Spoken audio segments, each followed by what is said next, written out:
Good evening. It's 8 p.m. It's Friday night, and you know what that means. It's time for Sci Fridays. As always, I'm your host, Captain, bringing you the best in sci-fi from years gone by. I butchered that one, didn't I? Oh well. Courage come over here to visit me. So, this last weekend, had a lot going on. Went to Horror Hound in Sharonville, Ohio, down by Cincinnati. Got to meet a lot of cool people out there, tell people about the shows. So hopefully if you're out there, I'll talk to you at Horror Hound. Message me. Let me know. It'd be awesome. So, got to meet Lloyd Kaufman again. Signed copy of Toxic Avenger. Haven't met Lloyd probably since like 1997, somewhere in that ballpark. And I told him that, and he goes, "Well, you know what? You haven't changed at all." Which I know he's kidding, but yeah, it was still fun. So, before we get going, as always, Sci Fridays is brought to you by RU Game, the best comic book collectible video game. Magic Toy Store located at 124 North Sunset Drive, Pickle, Ohio, 45356. We got a lot of magic that's been coming in lately, and we got a lot of toys and lots of comics, man. I'm processing stuff every day. All kinds of stuff. I have to take turns. Because you get bored, you get tired of looking up comic books all the time, and then you go and you do magic cards for a while, and then you do video games for a while, and you just start to drive you nuts. But I love it. So, I'm going to bring you some season finales and a series finale tonight. So we are going to change it up a little bit, because people have been requesting a show that I was airing, and I'll bring it back. So we're going to get this train. I keep saying train. I'm your captain. Let's get this ship a-going and start off this week with the season 1 finale for Jason the Star Command. This is chapters 15 and 16, and this is Trojan Horse and Victory of Star Command. You know what?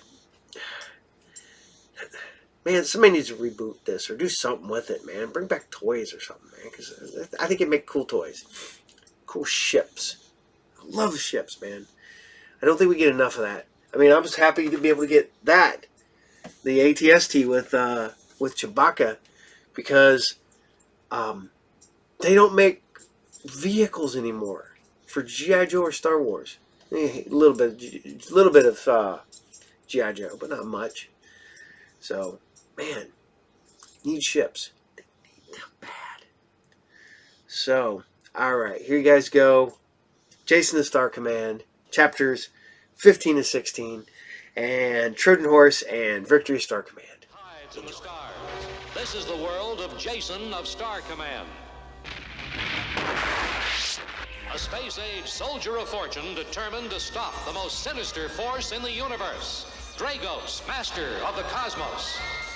Aiding Jason in his battle against evil is a talented team of experts, all working together in a secret section of Space Academy. Jason of Star Command. In our last episode, Dragos had programmed Peebo to take over the Academy. Jason was able to regain control, but no sooner had he done so than he found that Dragos had forced them into the onrushing path of a galactic typhoon. And now, Chapter 15, The Trojan Horse.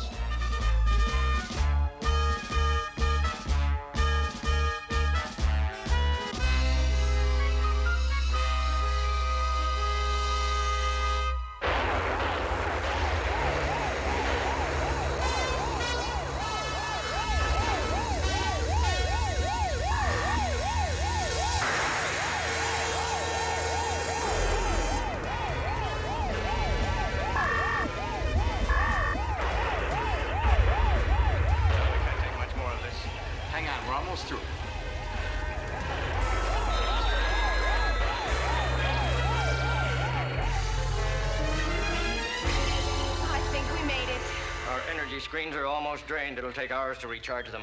If Drago spots us before then, We'll be sitting ducks. Let's just hope Dragos thinks we were destroyed in the typhoon.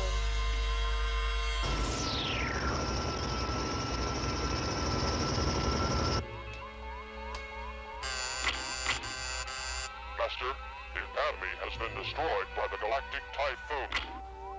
Don't be so sure, fool. I want every centimeter of that typhoon scanned just in case. Yes, Master.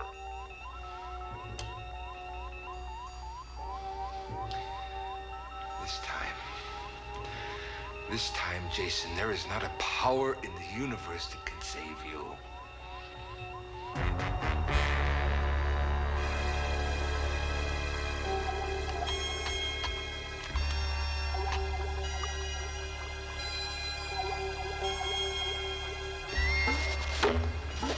Professor, I'd like... Almost got you. Yes. I need to talk with Peepo. Jason, I don't think that's a good idea. I only need him for a few minutes. You see, Peepo was plugged into the Dragon ship's computer system. He must have information about Drago's weaknesses. I'll tell you everything I know. First, Peepo, how does Dragos control his creatures? It is the medallion that Dragos wears around his neck. And if the medallion is removed, he can no longer control the creatures? That is correct. That might be just the trick we need. Thanks, Peepo. Thank you, Doctor.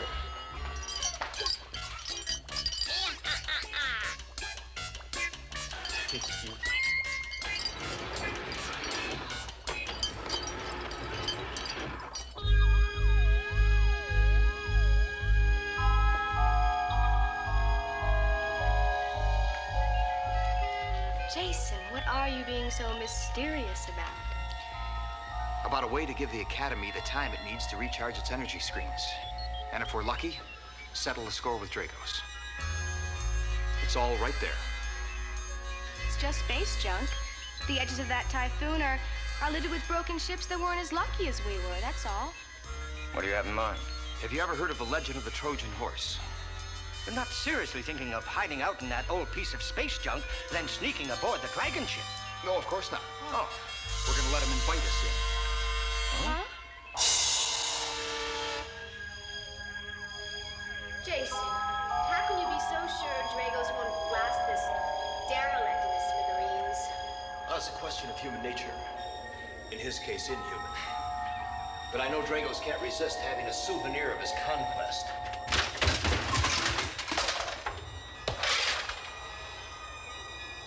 Even a piece of space junk like this. Master, this is Red Dragon 7. We have found a piece of the Academy. Excellent. So, this is what remains of Star Command's mighty Academy. Yes, Master. Bring that piece of garbage back here to me. I want it to serve as a constant reminder to anyone who stands in the way of Dragos. Yes, Master.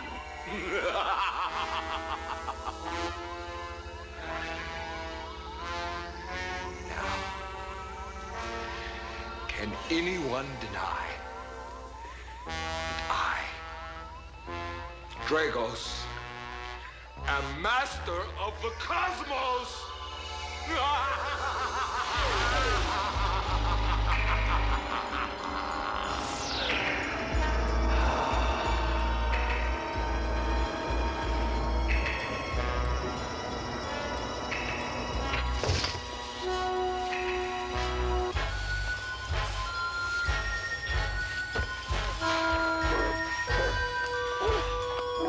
Back in the cage.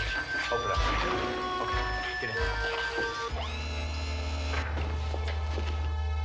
The power screens are nearly re-energized. And Dragos has picked up the space derelict with Jason and Nicole inside. And now we wait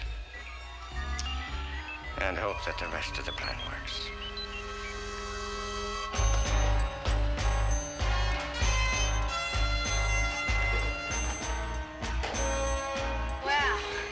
our little friend occupied for a while.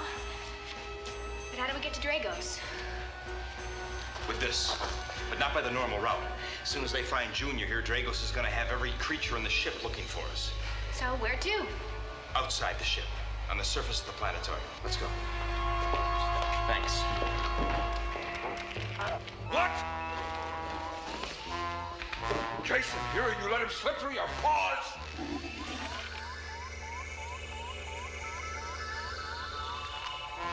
Find him. Seal off every corridor, but find him!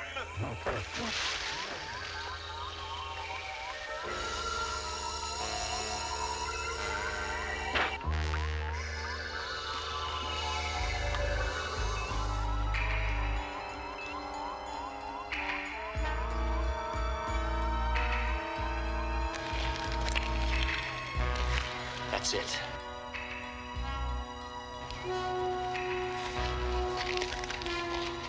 People says there's an air duct up there that runs directly to the ceiling of Dragos' throne room. So they want me to wear my climbing boots.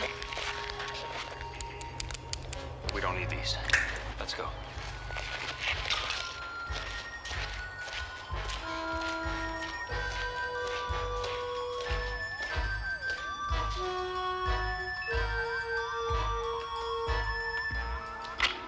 Found them yet? No, Master. Fools.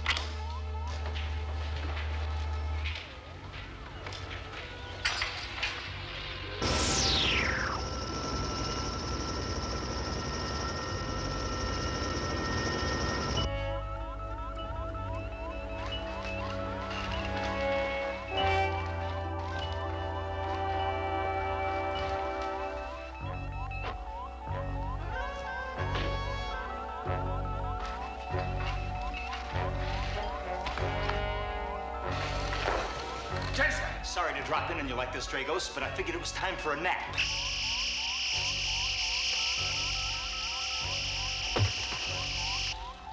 We did it. A piece of cake.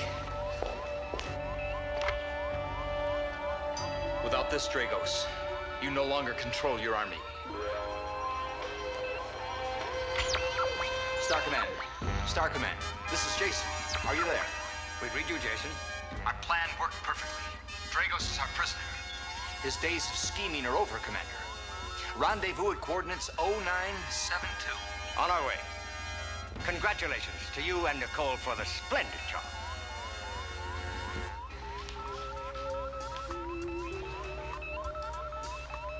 So, Dragos, your evil dream ends. Not with total power, but with freedom for the creatures you've enslaved for so long.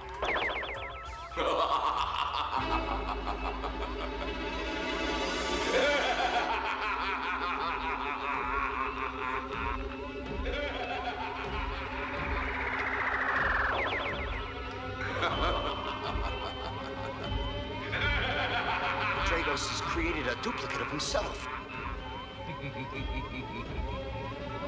One duplicate.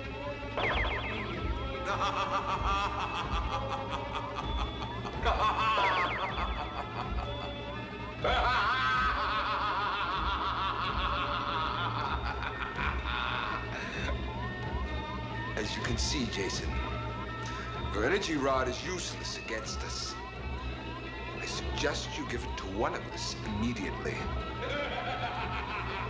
Unless you and Captain Davidoff wish to feel the effect of my eye beam. Looks like we're trapped, Jason. Worse than that, Nicole. I think I've led the Academy into an ambush.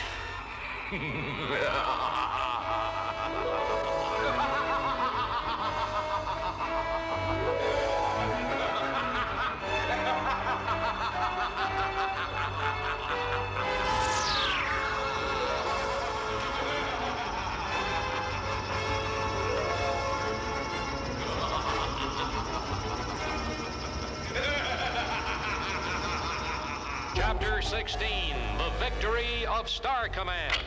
What happens when Dragos unleashes his unmanned drones in an all-out attack against the Academy? Don't miss the next exciting episode of Jason of Star Command.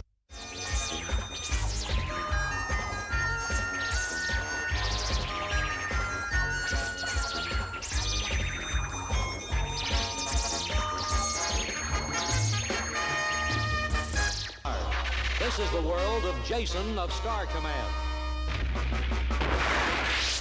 A space-age soldier of fortune determined to stop the most sinister force in the universe. Dragos, master of the cosmos.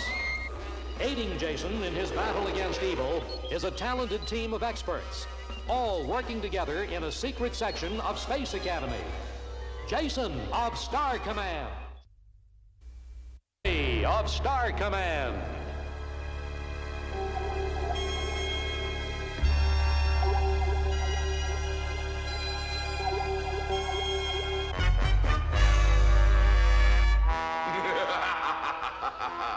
Foolish humans like you will never understand my powers, Jason. At this moment, Star Command is moving toward what they believe is a rendezvous point with you.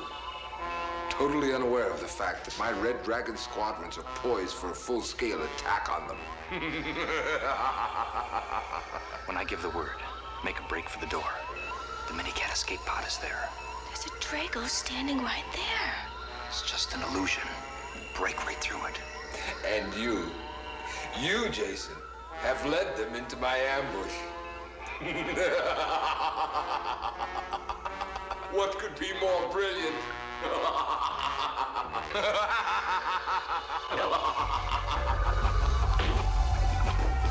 Stop them! Stop them!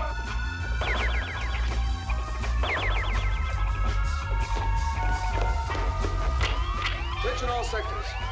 Star Command prisoners have escaped. Find them and bring them to me immediately.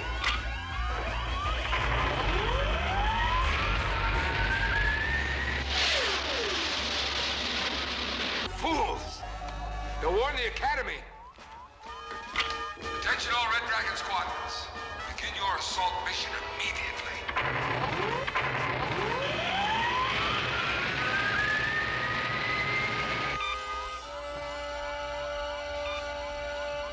That was a mistake, Dragos.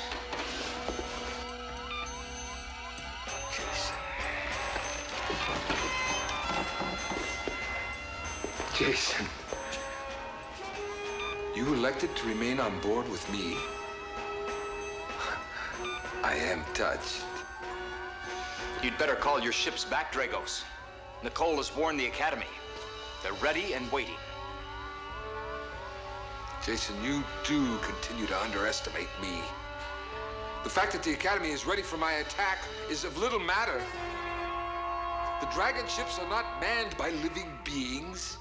They are drones, piloted by energy clones controlled by me. And they will do exactly as I say. And you can do nothing about it. But I can try.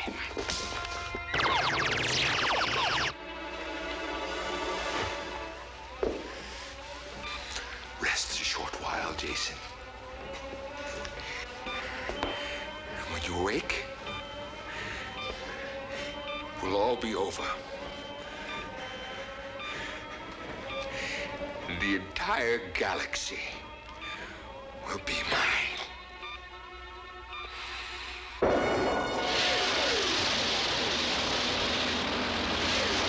Attention all Dragon ships. You are entering firing range.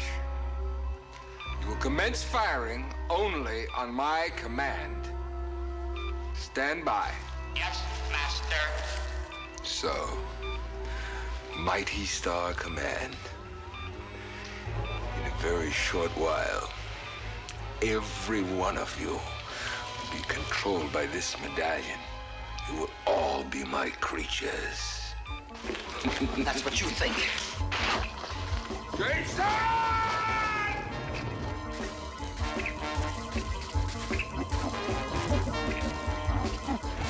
Listen to me. I'm releasing you from Dragos' control.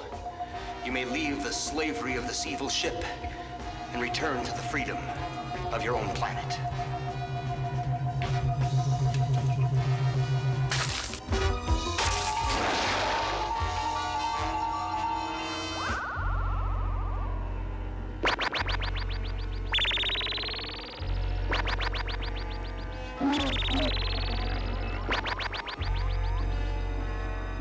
All right, Dragos. Now it's just you and me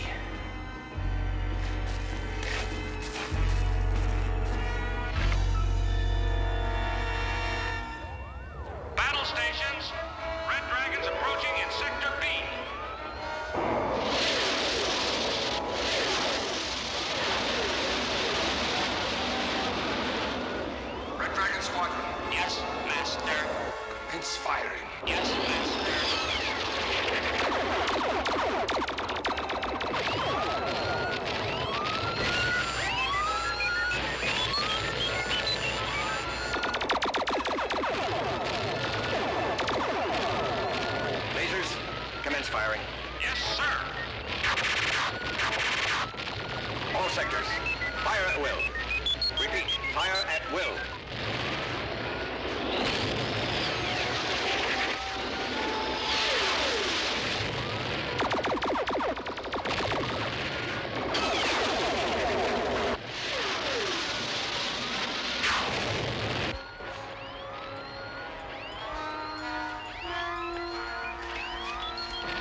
Commander, Yellow Sector shield is collapsing. Hear me, Star Command. Your conquest is at hand. Not if I can help it.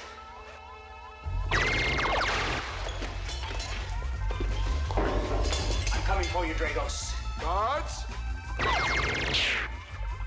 Gone. All of them. It's just the two of us. And I'm betting on me. Better try again, Dragos. Sooner or later, that eye of yours is gonna run out of energy.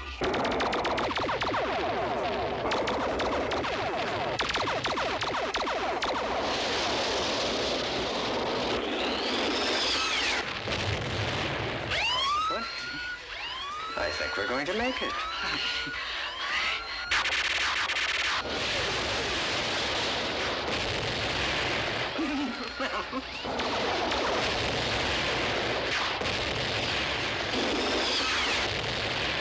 Well, we sent the last of those unmanned drone ships off into deep space. You cannot win, Jason. I have set the torpedo lasers to fire automatically as soon as the ship is within firing range. Commander, look! It's heading directly toward us. Looks like the worst is yet to come. Can we get away from it, Commander? Not a chance. After that battle, our energy generators are at rock bottom. Jason's the only one that can help us.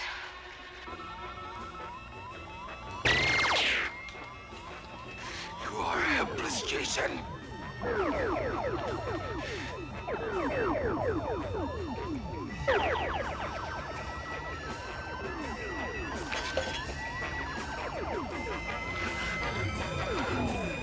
No. You are the one who is helpless. You've lost your power. First your medallion, now your I-beam. Your days of evil are all over, Dragos.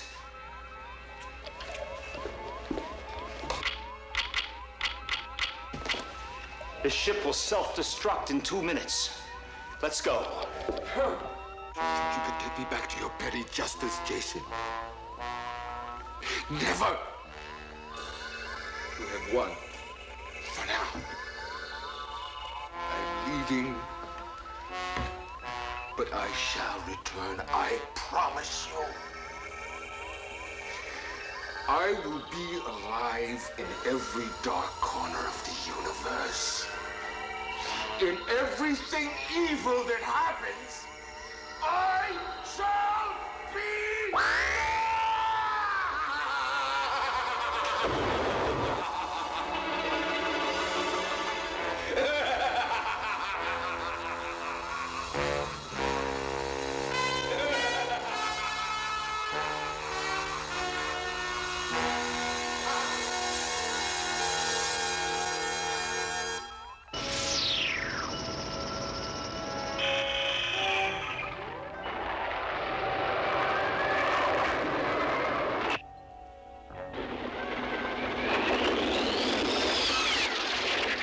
Star Command, this is Jason. Jason, the Academy is in serious danger. The Dragon ship is almost upon us. I know, Commander. Stand by for some fireworks. Fireworks? Look!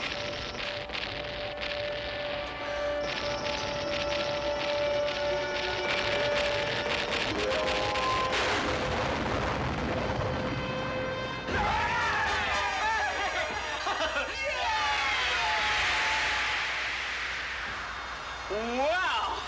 That's what I call a real 4th of July. I'm glad you liked it. Well, you'd better put some dinner on the stove, folks. I'm coming home. We'll be waiting, Jason.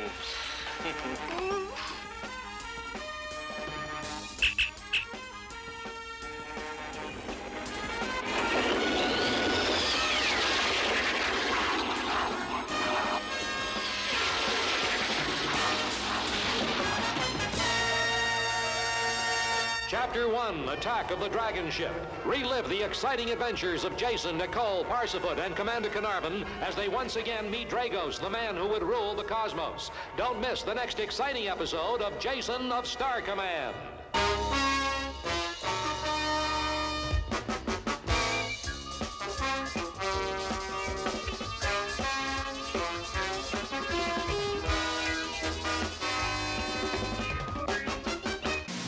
Help!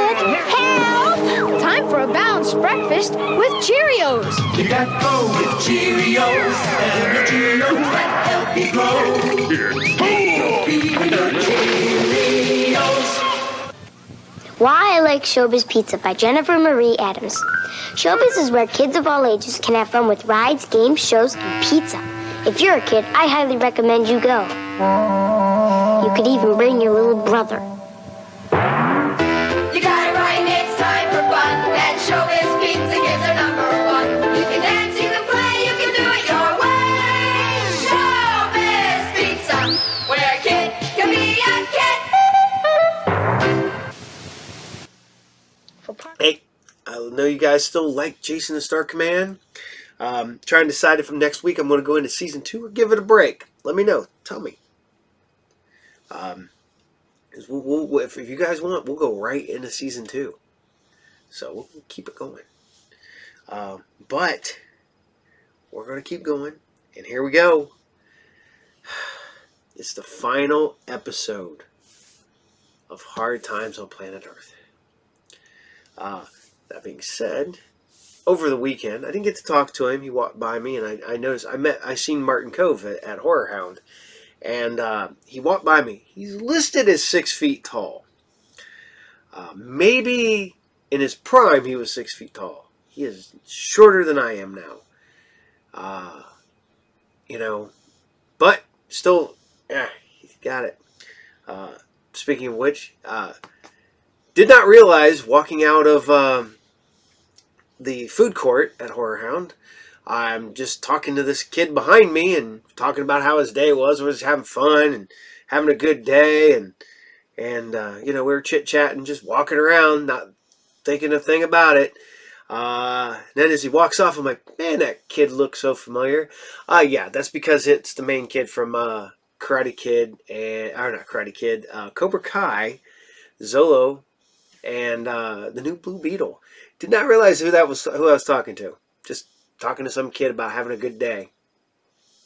I'm old, I guess. I don't know. But that being said, this is the final episode of Hard Times on Planet Earth. And this is episode 13, Wally's Gang. Enjoy. Boys and girls, don't play with matches in the woods. You destroy my home, and all of my forest friends and I will have no place to... That means we'll have to come and live at your house. Oh, and your mummies and daddies won't like that, because Teddy Timberwolf makes a lousy house guest. Cut.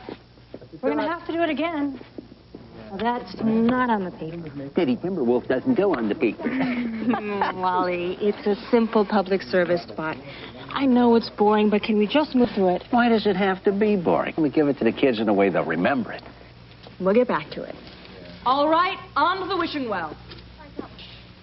And now, boys and girls, we're going to have my favorite part of the day, when we visit ye old wishing well. But first, we better see if the Wishmaster Gnome is at home. Hello, Mr. Wishmaster, you down there? Yes, Wally. I'm all set.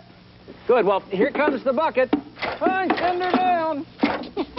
Now, I'm going to bring that old bucket of wishes that you've written in up. I'm going to reach inside and pick out a card. All you kids out there, wish along. And that way, just maybe we'll make that wish come true. I just wish once maintenance would send somebody up here who actually knew how to fix this thing. I hope you know what you're doing. There should be no problem. This is a primitive device. Yeah, this whole building's an antique. Here you go, baby. When I get back from lunch, I want to see this thing working like it's never worked before, or you're in big trouble. I shall give you everything this machine is capable of. I want it cold, understand?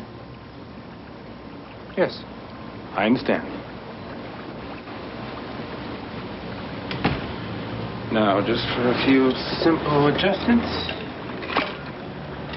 All right, now, everybody, wish along.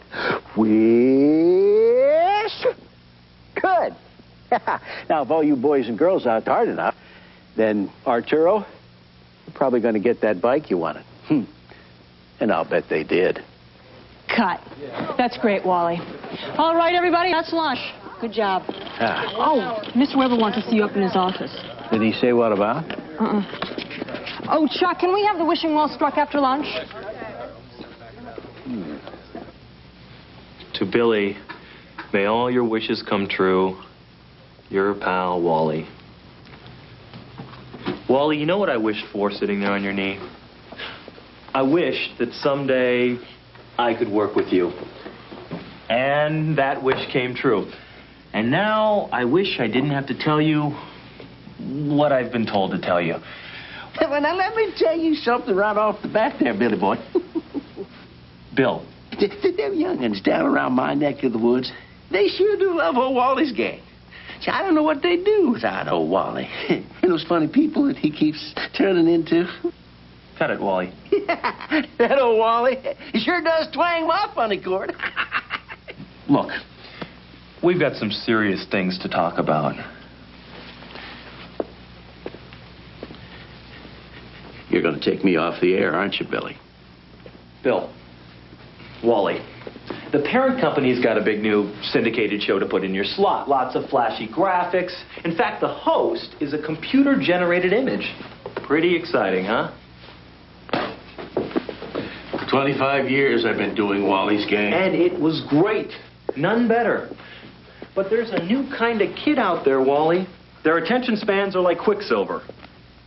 It's because your fancy graphics are nothing but empty calories. A lot to look at, but nothing to think about. Wally, it's not as if we're going to drop you just like that. No. No, not after all you've meant to this station. We're going to make a slow, easy, smooth transition. You've got 2 weeks.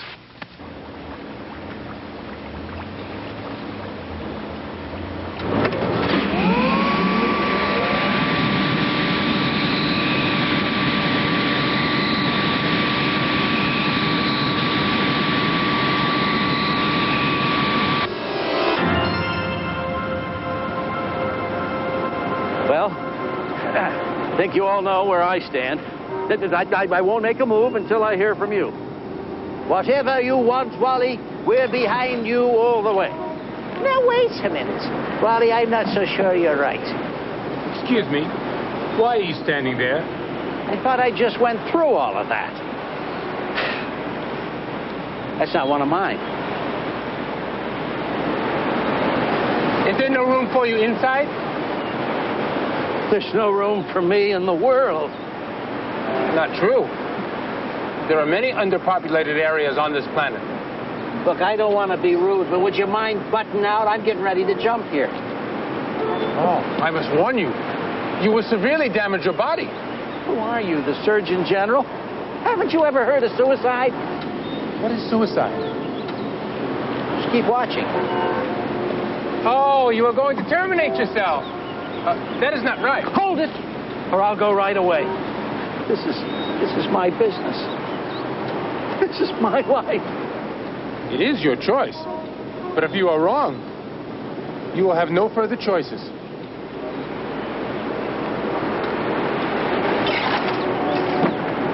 Molly, maybe you should listen to him. He's making a point already.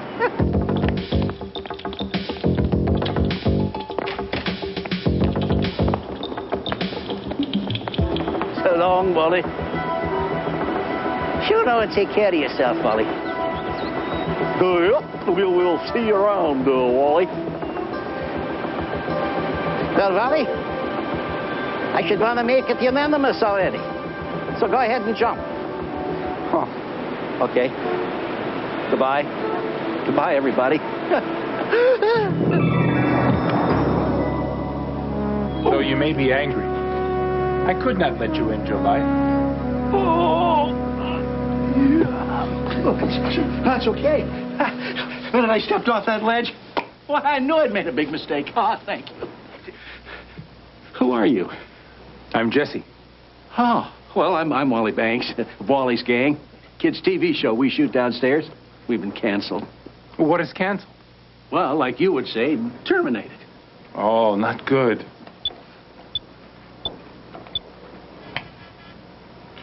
Perhaps another problem with the environmental cooling modulator. Strange dude.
He said he wanted it cold. Nevertheless, I must add this to your endless list of failures at employment. Failures? I saved 2 life forms today. A human and a fish. Surely that's worth something on your report. How big was the fish? The human I saved was very important. He communicates electronically with many children. He must be important indeed. Electronic teachers have great influence on the young of this planet. Here are some of their most highly revered masters. Thanks for the help, Captain. You're welcome, Mr. Green Jeans. There it is. Where's Mr. Moose? Mr. Moose? I don't know. I haven't seen him for a while. What is this thing, anyway? Oh, it's a door to an old doghouse I had behind the barn. Don't know why I ever put it on a doghouse in the first place. Never had a dog that liked it. Oh? Why didn't they like it? Well, their paws would keep sliding off the knob, and they like it, especially on a rainy day. Howdy doody, kids. And howdy, Buffalo Bob. Well, howdy there, Mr. Doody. And boys and girls at home and kids in the peanut gallery, let's go.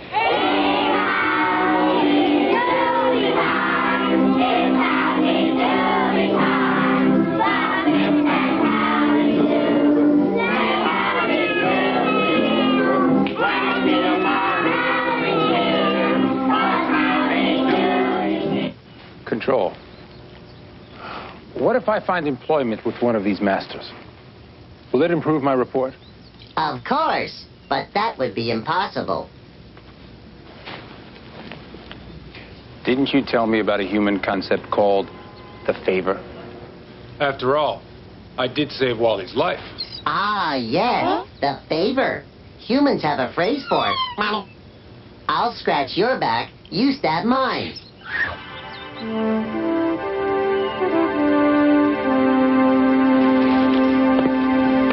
Well, that's Wally's gang for today. Till tomorrow, don't be good, be great. We'll see you then. Bye-bye. Cut. All right, everybody, thanks a lot. We're going to see you tomorrow. And we have some VIPs over here who want to say hello. Well, let's don't keep them waiting. Here Picture you go. time. Yep. Ah, how are you? It's good to see you. I saw you 2 years ago. Ah, good to see you back. How are you, young lady? You look just great. Give me 5. Oh, yeah. There we go. Here's an autographed picture for you and Jesse. Wally, it is good to see you. I saved your life. You owe me a favor. Oh, there's no doubt about that. What's your wish? I would like to be your howdy doody. Your Clarabelle? Your marine jeans. Oh. Whatever you do, boys and girls, don't you even think of trying this at home. Well, the thing table doesn't have anything left on it. Well, wait until tomorrow. The thing table will have a whole bunch of new things. Now it's time for Wally's paint bucket. Follow me. This is Linda and Marissa and Kevin. When I say go, we're going to paint our favorite animals. You ready? Here we go. All right. 1, 2, 3. Ooh. Yeah. My easel's broken. Now, I can't paint until it's fixed. But who's going to fix it?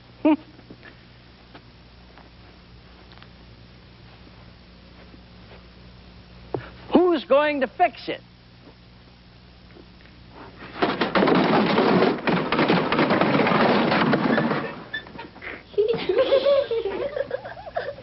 I would be happy to fix it. Well, look who's here. Our new friend, Mr. Jesse, the handyman. If anybody can fix it, Mr. Jesse can. I hope. Just, who the hell is that? He's a friend of Wally's. And he thinks that stiff is going to save this show? Billy's having a hard time letting go. Gee, Mr. Jesse, you fix that easel in no time. Thank you very much. Say, since you're here, how would you like to stay around and draw your favorite animal? Oh, yes, I would enjoy that. Good. All right, here we go.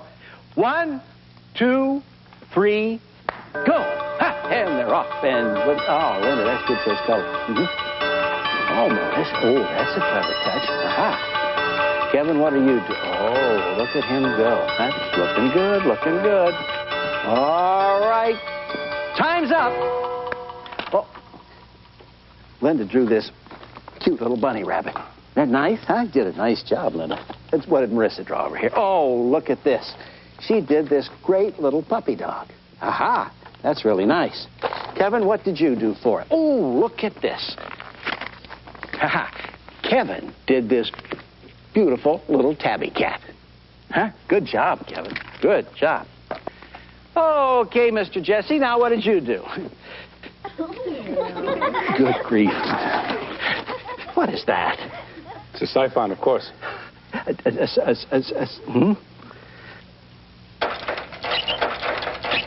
Here's your wish bucket, Wally.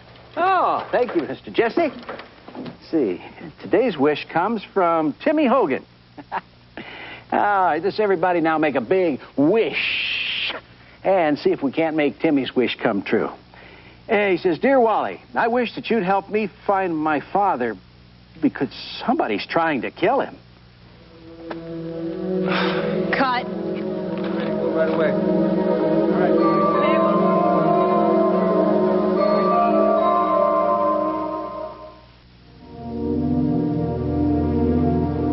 Timmy Hogan. Gee, in 25 years, I have never seen anything like this. Come on, forget about it, Wally. It's obviously some sicko. That card came from a kid. Kids can be sicko, too. Just pick another card, okay? The number of Timmy's dwelling is on this card. It would be simple to discover if he is a sicko. Well, thank you, Mr. Fix-It. But this is a job for legal, not maintenance. He's probably right. Let's just pick another card. Maybe some kid will want a puppy. But you promised to fulfill Timmy's wish. The children heard you. Look, we're on tape. We can erase it. In other societies, a promise can never be erased. Now, wait a minute. I can't really make wishes come true. Then you have been untruthful to the young humans? I see what you mean. Yeah. I guess I've never really made any wishes come true. It's all phony. Empty well, empty promises. It's not too late, Wally.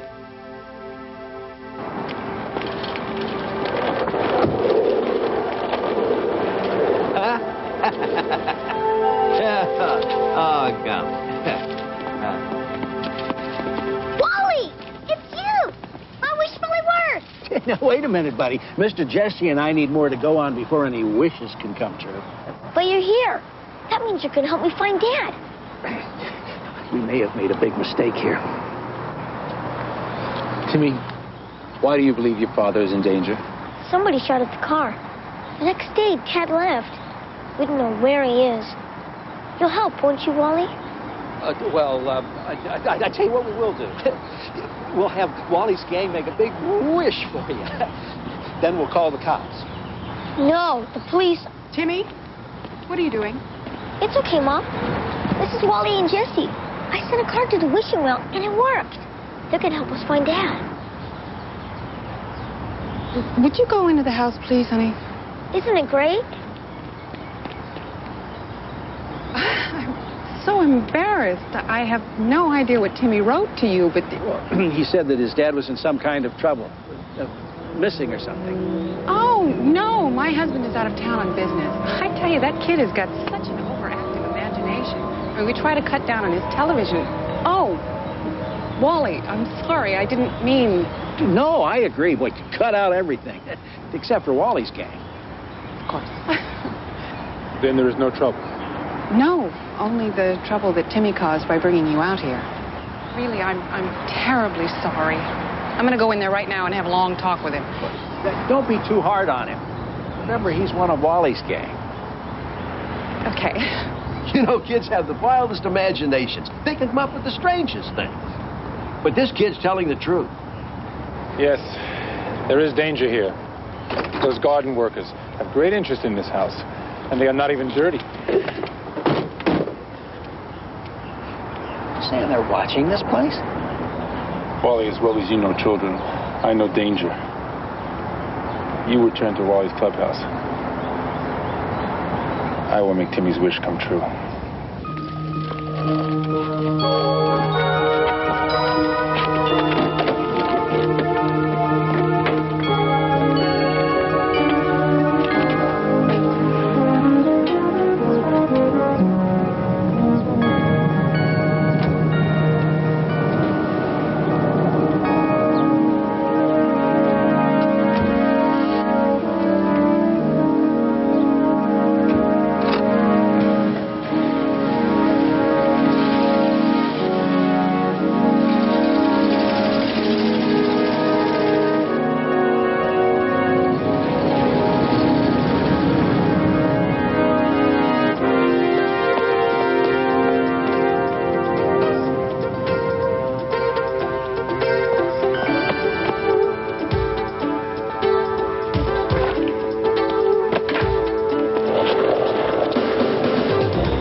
Gardeners are back.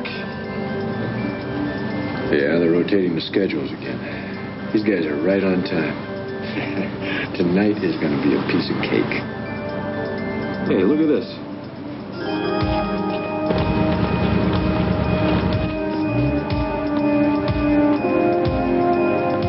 What the hell is that?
I've come for you.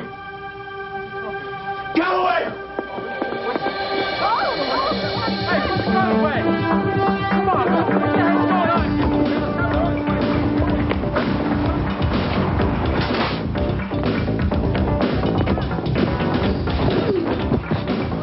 Come on, you guys, give me a hand. Let's move it. Let's nail this guy.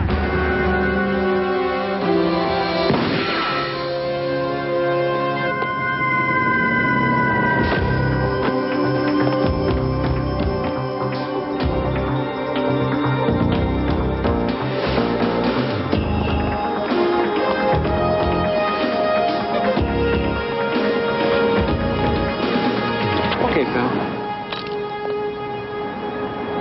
So who the hell are you?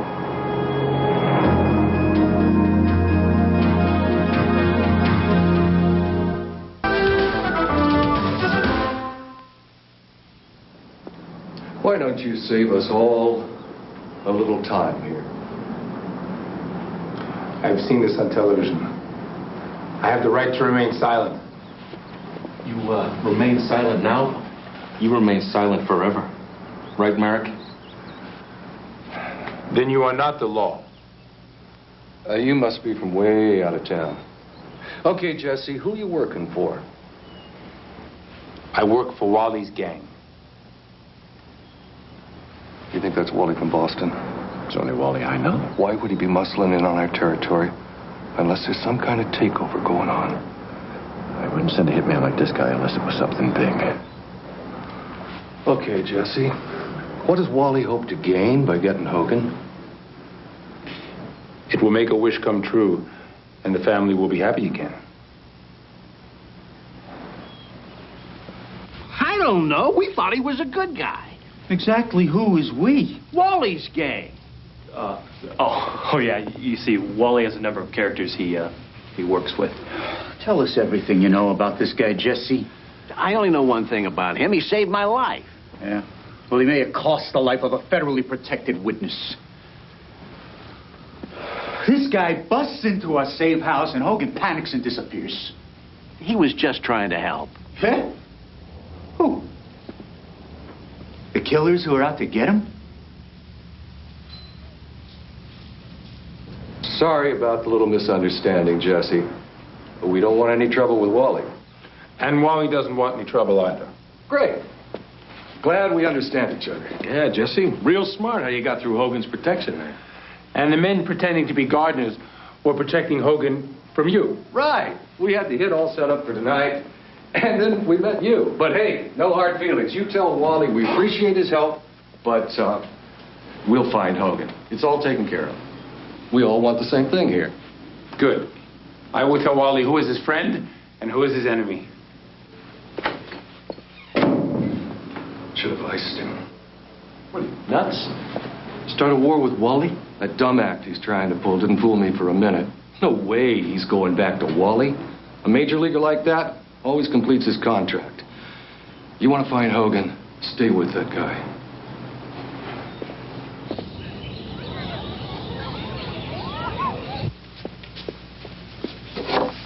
Hello? Timmy! Hi, it's me, Dad. Dad, where are you? Are you okay? Son, yes, I am fine. I just want you to know that. Did you call Mom? No, I haven't been able to call her yet. Listen, Timmy, there are some things I know that other people want to stop me from talking about. The only people that I can trust right now are you and Mom. You tell her that I'm all right, and then I'll get in touch with her soon. Well, you can trust Wally and Jesse. Who? Timmy, who's Jesse? Listen, son, I can hardly hear you. I gotta go.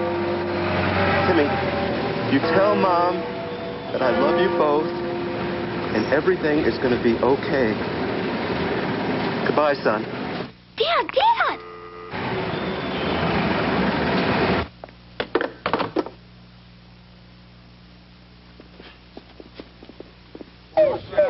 Wally, if this guy Jesse tries to get in touch with you, remember what the government men said. Yeah, sure, I remember. No. What did they say, Wally? Call us right away. What do I look like, a child? Hey, Wally, we're on. Excuse me. Okay. That's fine. Right. All right, buddy. Right on set. Action, Wally. Well, kids, it's time to bring up that old bucket of wishes that you all wrote in. And if we wish hard enough, the wish might...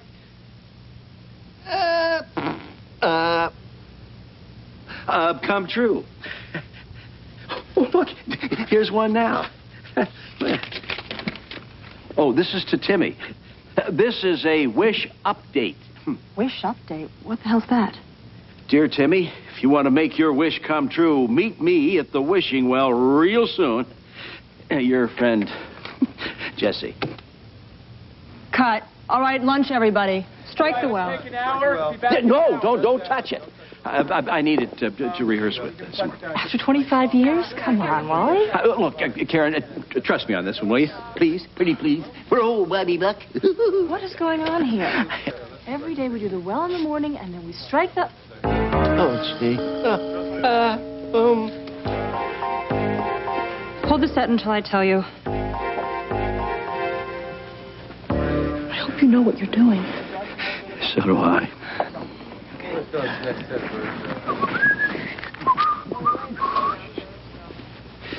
You must be crazy. The whole world's looking for you. All the inhabitants? Oh, jeez. Where have you been? I must talk to Timmy about his father. Well, I did that wish thing, but who knows whether he's watching or not. Howdy, partner. I've been riding the range all day, and I ain't getting nowhere. Maybe I should ride a horse. But you know, I sure am getting mighty hungry. Are you sure your husband hasn't tried to contact you? You ought to know you have the phones tapped. We're just trying to do our job. Yeah, that's why Jim is out there running for his life. Do you think he might have tried to contact Timmy? Look, you leave my son alone. He doesn't know anything.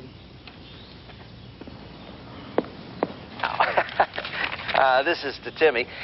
This is a wish update. Dear Timmy, if you want to make your wish come true, meet me at the wishing well real soon. Your friend, Jesse.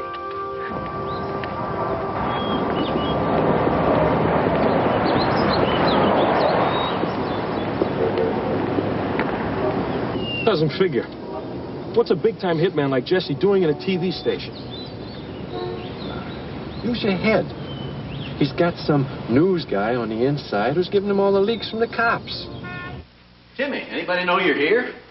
No, Mom thinks I'm out playing ball. Timmy, I need to know more about your father. What kind of work does he do to earn his money? He's an accountant for a real estate company. Did you ever hear of him talk about a man named Merrick? Sure, that's the man he works for.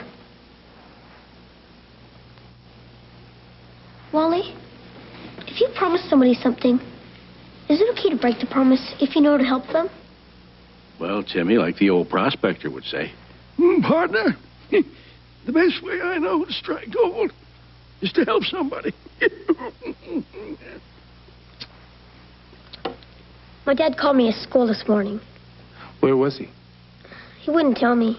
Anyway, I could hardly hear and there was so much noise. Timmy, tell me about the noise.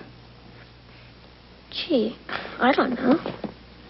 Go back in your mind. Relive the moment you heard your father's voice. Think clearly about the words. Think about the words. Go beyond the words. Think of the sounds.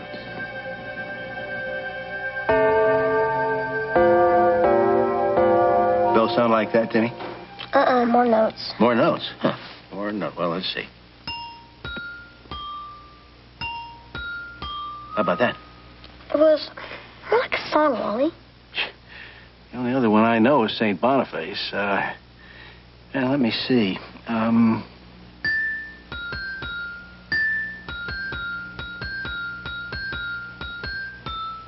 That's it. That's the song, just like that. Do you know where these bells are located? Sure. St. Boniface Church, right downtown. Come here, I'll show you on the map. Be able to find it right here. Right. I don't know how much good that's going to do. I mean, he could be anywhere, but all around there. Timmy, tell me about the other noises, the big machines. Yeah, you know, like tractors and stuff, where they're building something. Not building. Demolishing. Yep. Right here near St. Boniface. That's where they're going to put the new Civic Center in. They're taking out a whole block. They're tearing down the old Richmond Hotel. I know that place. My dad's taking me there. His company owns it. Timmy, I can now say I will make your wish come true. Hey.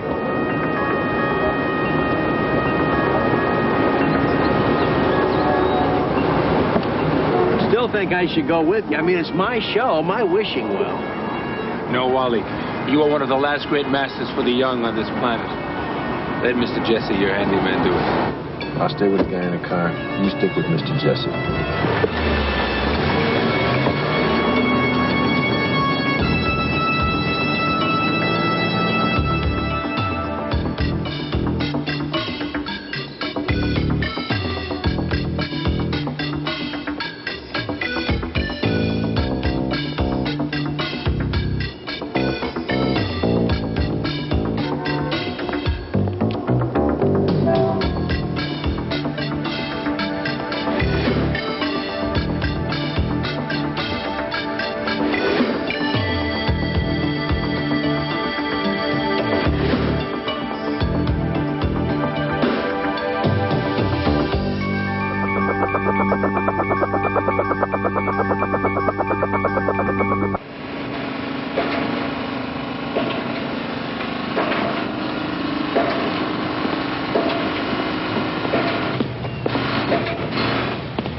I am Jesse!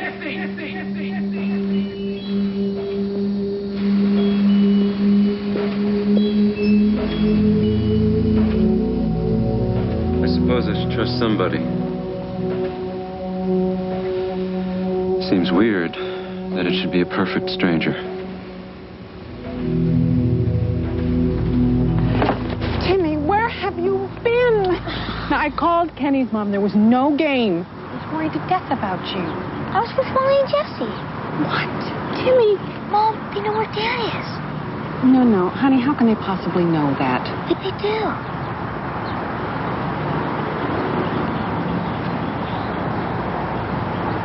No, Mom. You can't tell them. You've got to trust Jesse. Go on.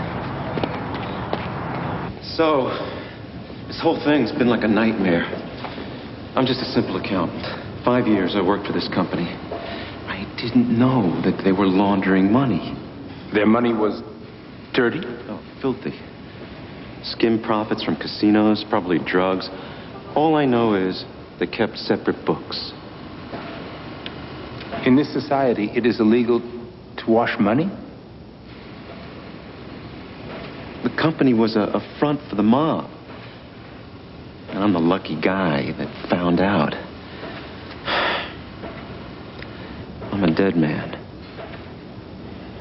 They're gonna get me. The law can't protect me. No, Hogan. If it is bad to wash money, then you followed your instincts correctly. I will protect you.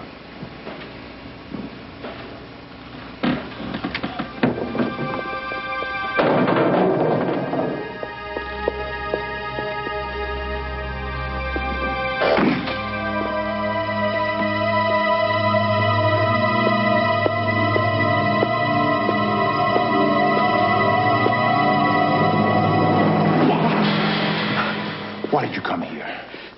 Look, the gang and I talked, and we agreed that since we teach responsibility, it was time that we accepted some. Wait a minute. Aren't you the guy from the kids show? Right. Wally's gang. I'm Wally. You must be Mr. Hogan. Oh, great. Now my life's in the hands of a perfect stranger and Captain Kangaroo. Holly, it was unwise for you to come here. It is possible that you were followed. Very possible. How you doing, Hogan? So, this is Wally's gang. Not quite the Wally we had in mind. Hey, Mr. Jesse. So if you're not a hitman, what are you, huh? A cop? A warrior. Okay, fellas. Let's finish it. Reed! Police!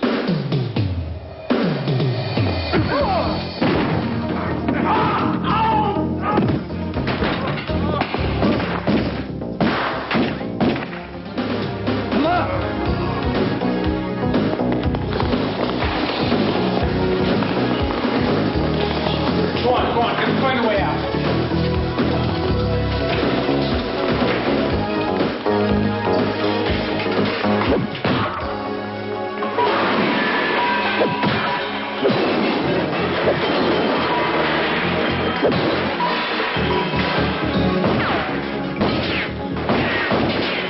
He's escaped!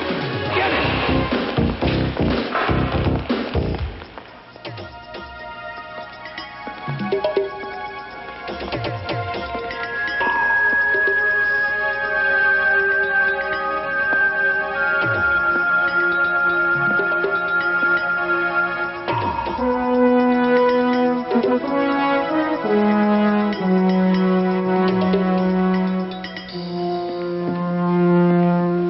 They'll never find us in here.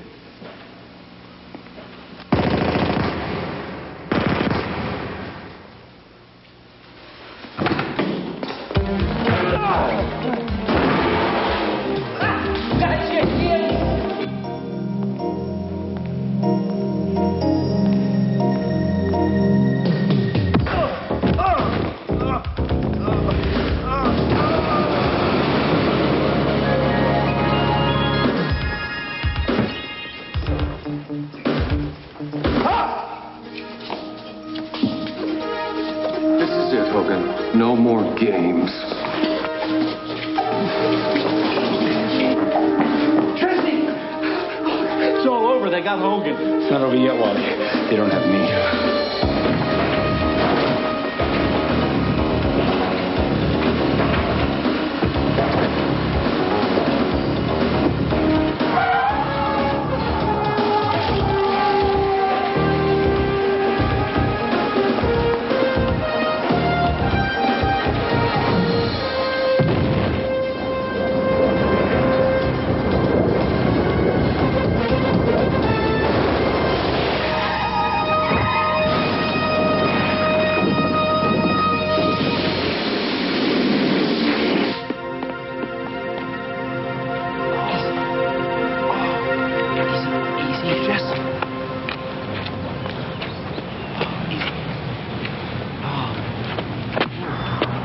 Jesse, thanks for saving my life. At least I think you were trying to save my life. My son was right about you. I think your family would like to know you are safe. Call them. Right after you called the police. Right.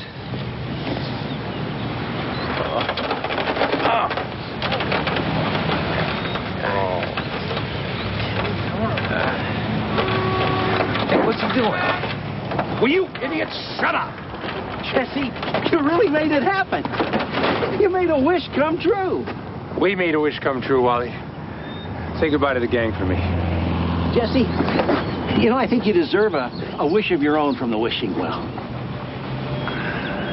I've already made it, my friend.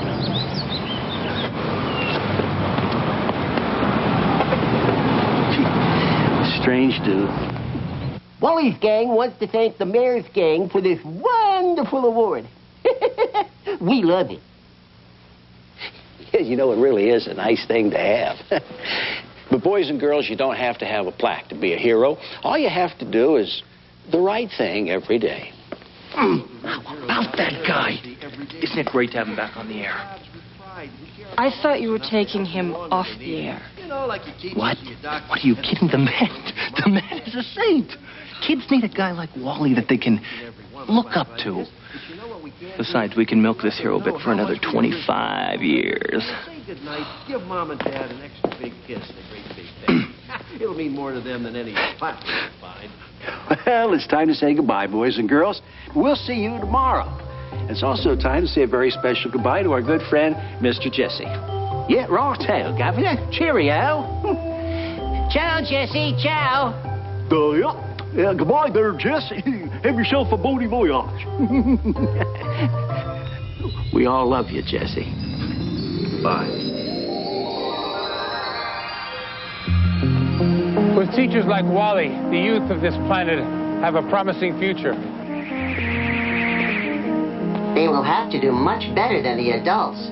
Earth has many problems to overcome. Hostility, greed, intolerance, negative outcome. Not good. But not bad either.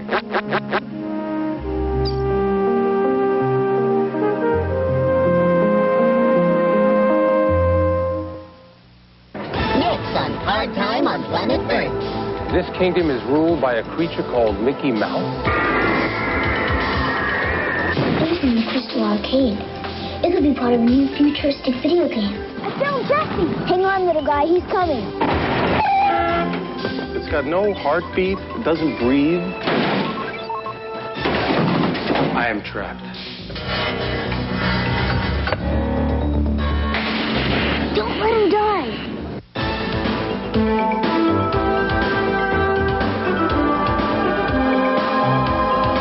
Taking care of family business, a father takes the law into his own hands to avenge the death of his son. Jerry Lewis guest stars on Wise Guy later tonight. But first, stay tuned for Jake and the Fat Man next.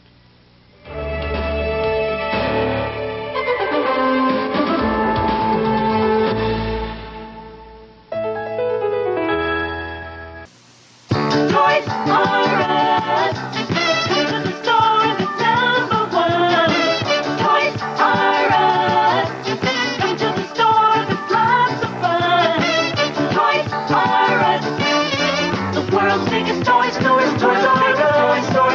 Toys,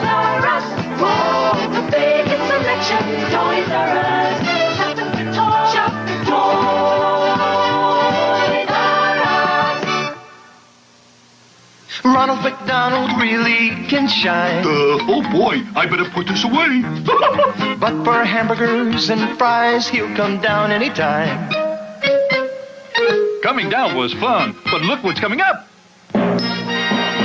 It's the Ronald McDonald 1981 coloring calendar. Now you can have fun coloring bears green, learn fun animal facts, even make a mobile. It's all at participating McDonald's. Get a 1981 Ronald McDonald coloring calendar for 25 cents while supplies last.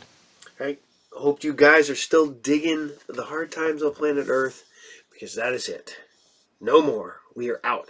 I love how it even ends with another episode that never aired. So it tells you next week, and then next week never came. But remember, I keep telling everybody this. If you go to a comic shop, go get your previews. Doesn't matter if it's the Marvel previews, because there's Marvel previews and the DC previews, and then the big previews. Y'all need to get on that. If you order comics, that's what you need to do. If you go to a store, you get comics, you'll get your previews. Then when you know you're ordering stuff, and you should get it. Unless it ships and is crushed and damaged and stuff like that. Like, we deal with it every week. Because the mail sucks. Sorry, the mail doesn't. But they do not take care of your packages. So, alright, here we go, guys. We're going on. We're going to another show that you all seem to love. We're going to Amish in Space. Oh, I'm sorry. Starlost. We're going to Starlost.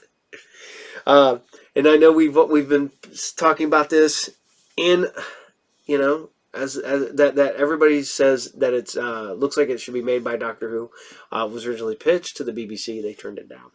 But it does have a very Doctor Who-ish feel, man. The sets, the recording, all that stuff has a very BBC feel to it. But it's not BBC. It is Canada. It's CTV. So, yeah. But, so here you guys go. This is Starlost. This is episode 3. And this is Goddess Calibara. Enjoy. I wedding feast, my Wait! You have no right!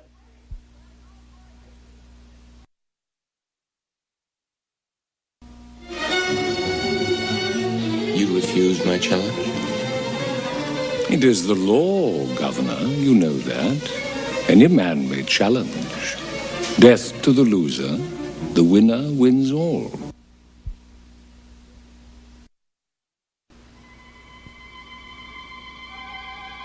The giant Earthship Ark, drifting through deep space over 800 years into the far future.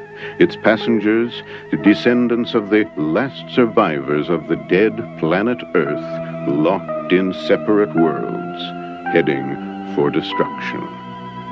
Unless 3 young people can save the Starlost.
Say we are now.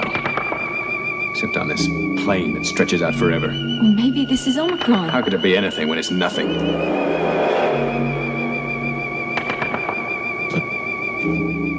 Let's find out.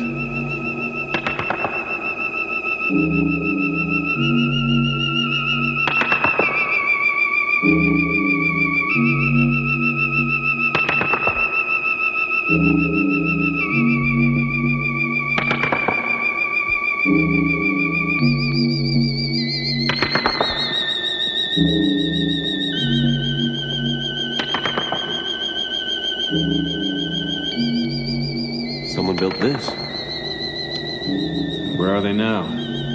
Yes, Devon, where are they?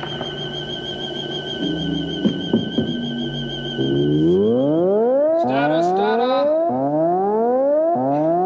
Status data! Who are you? Repeat!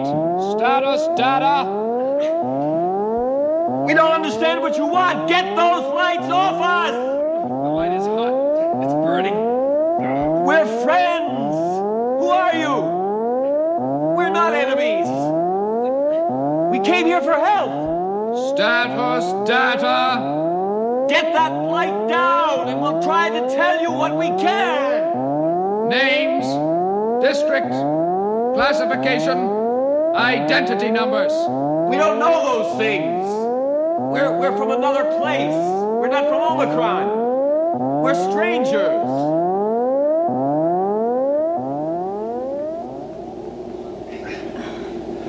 I'm Captain Grant, Government House Guard. You've broken Regulation 1-7-8-0, Darkness Curfew. You know non-military citizens are forbidden outside residence after 2000 hours? We don't know anything about your regulations. We're not from here. We're from Cypress Corners. It's another place. I'm Devon. This is Garth, and this is Rachel. Now I want to speak to someone with authority.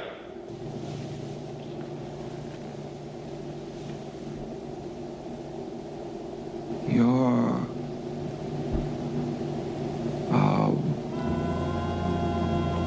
a woman. It's Calabra.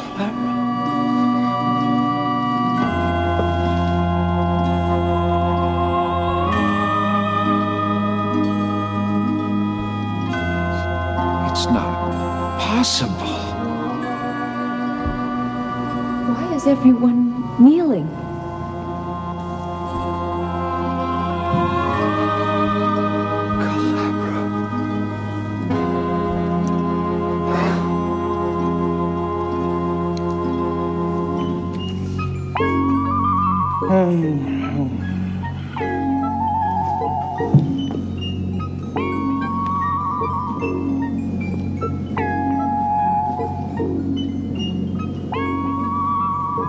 You're not entertaining me.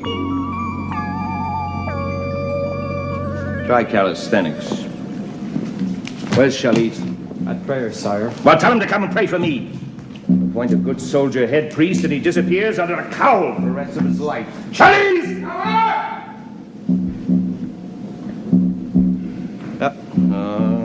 What now? Rank and duty. Guard Captain, sire, night patrol. Mm-hmm. A miracle has happened, Governor. She has come to us. She, sire! Explain yourself, Captain. The goddess Calabra.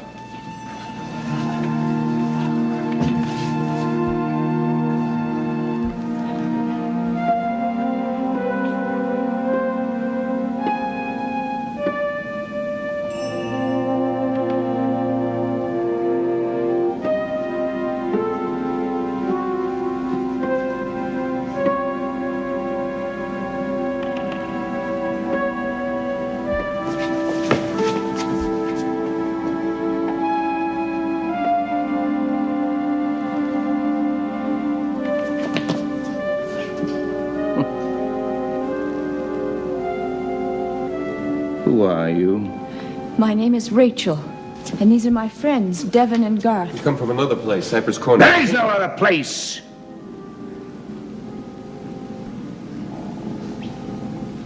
Unless you mean the supply tubes. Yes, the supply. And they're contaminated with radiation.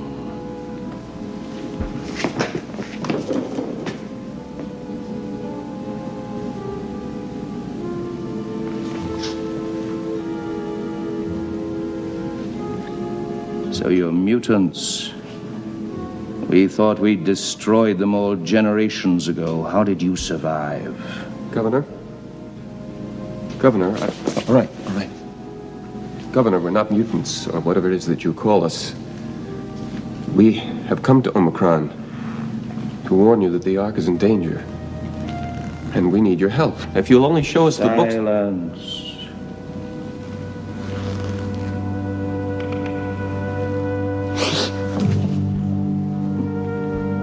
You're not a boy, then. Why are you behaving so strangely? Why are there no women here? Can you really not know?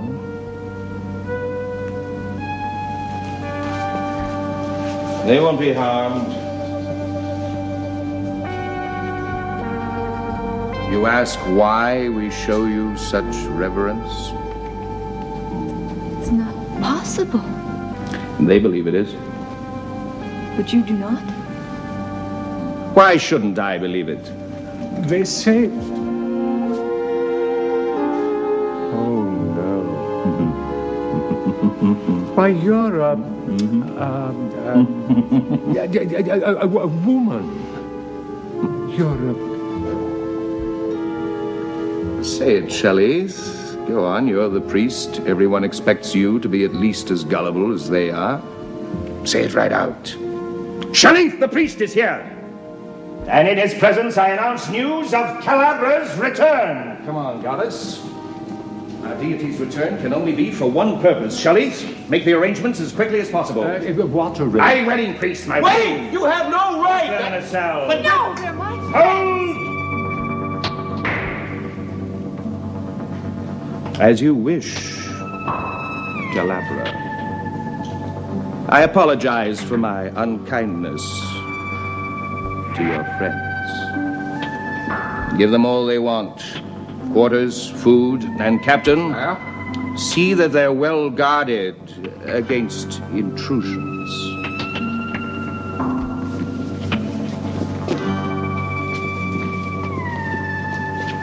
Leave us, Shelley.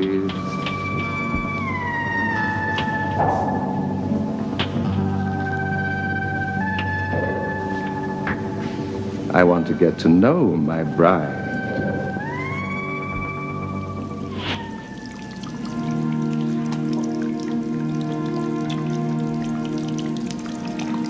You should eat something.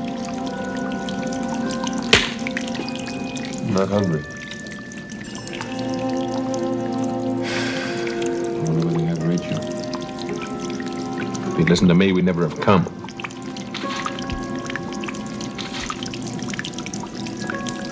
Right now, all that matters is Rachel.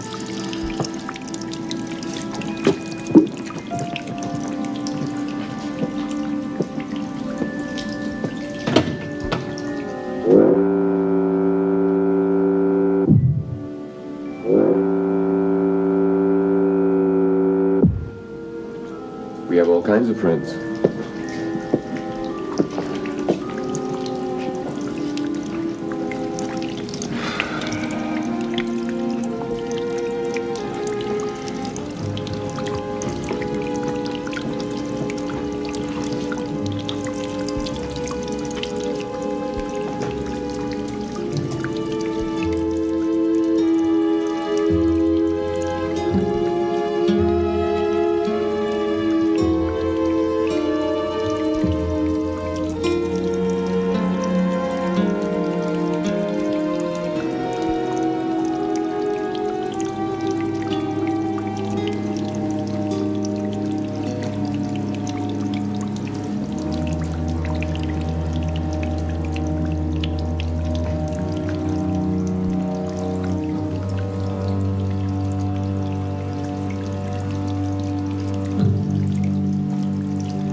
You're very beautiful, goddess.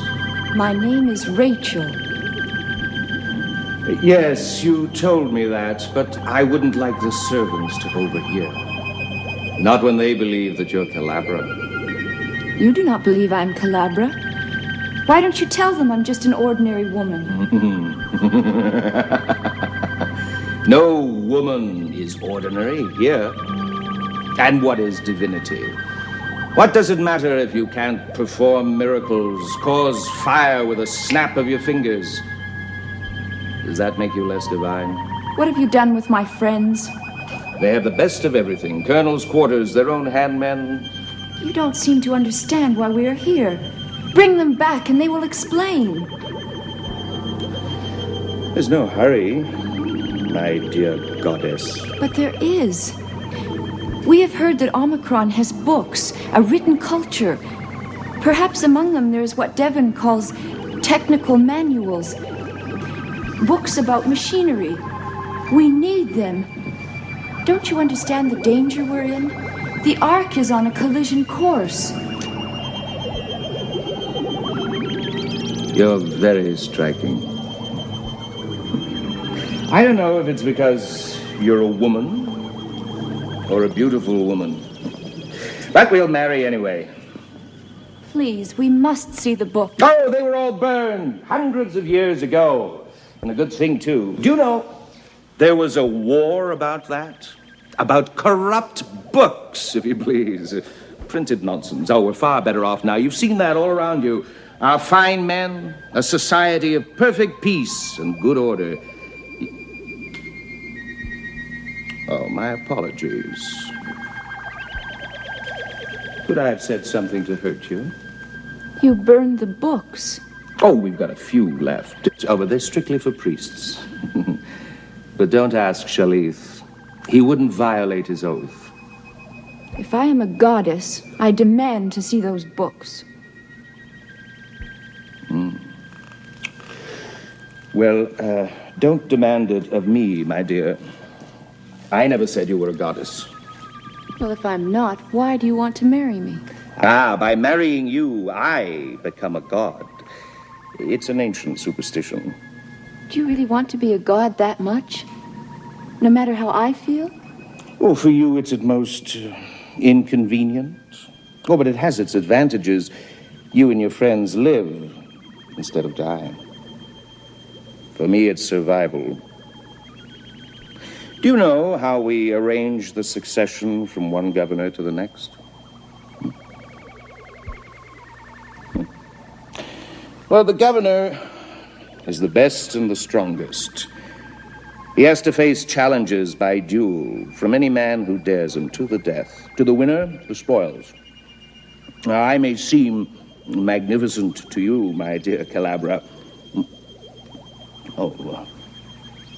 Or Rachel, if you'd really prefer it. I'm getting old. One day soon, this year, next year, someone will come along who's a little quicker, a little more alert, and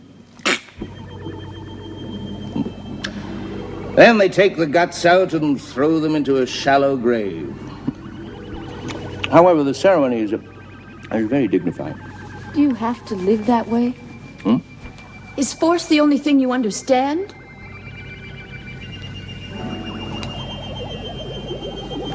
You are a stranger to our ways. But I don't believe that you're a mutant. Come with me.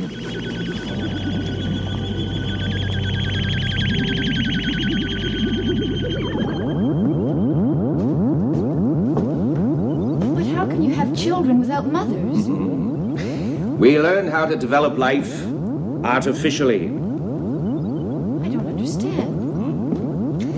Well, our storytellers, the priests, old bores mostly, say that a long time ago we lost all the women and most of the men in a disaster, which to my mind is a myth. But anyway, they say that our air purified itself of radiation automatically, but something called the double X chromosome, the element for breeding females, was destroyed. Now the male sperm fertilizes an artificial egg and is nurtured right through the embryo process. Would you believe it? I myself was developed in there.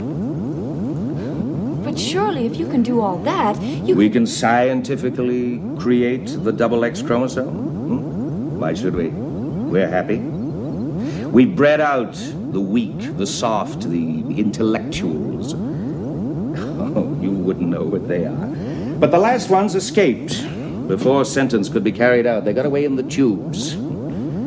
They never came back, of course. No one ever returns here. But very few try to escape our authority. They believe the tubes are contaminated. I think you're beginning to like me.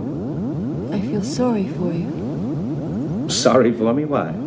You've never known love.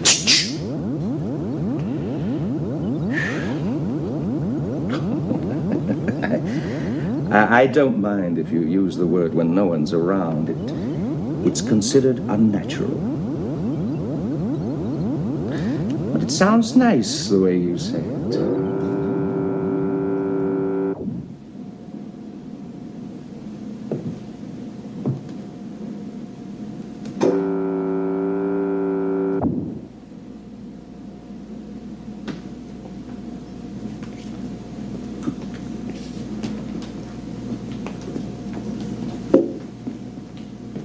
Where did you come from? Well? We broke out. Yes, but they've probably found our guards by now. So we'd better hurry. What's that? My wedding dress. Well, you'd better get back into your own things because we... Do you like it? Garth? Yeah, it's nice. It's beautiful. Rachel, we have no time. I don't want to change. I like the dress. It makes me feel like a bride. Well, you're not going to be one. Oh, is that for you to say?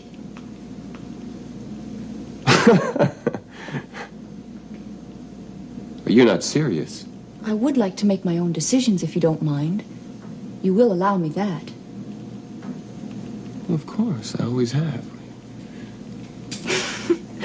Good. Now listen, I have found Charlize does have writings, the only ones left in Omicron. Oh, listen, Devin, let's forget about the righties. We haven't got time. Let's find a way out of here. Do you remember where we came in? Oh, forgive me, goddess. I thought I heard voices. But then I shouldn't be surprised at that, should I?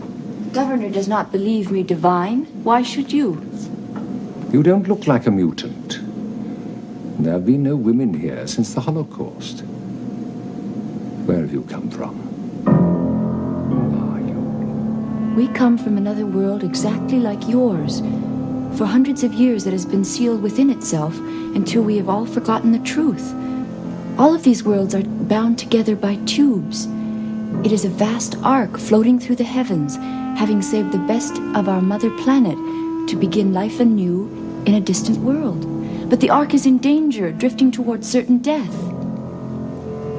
You are the goddess Calabra. How else could you know the secrets of our sacred writings?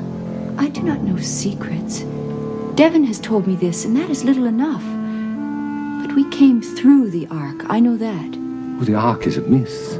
A sacred myth, but still a myth. Well, why don't you ask my friends?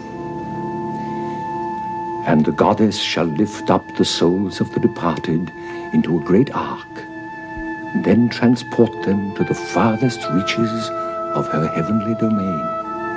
That is the ultimate meaning of our sacred writings, discerned by our schoolmen in our retreat.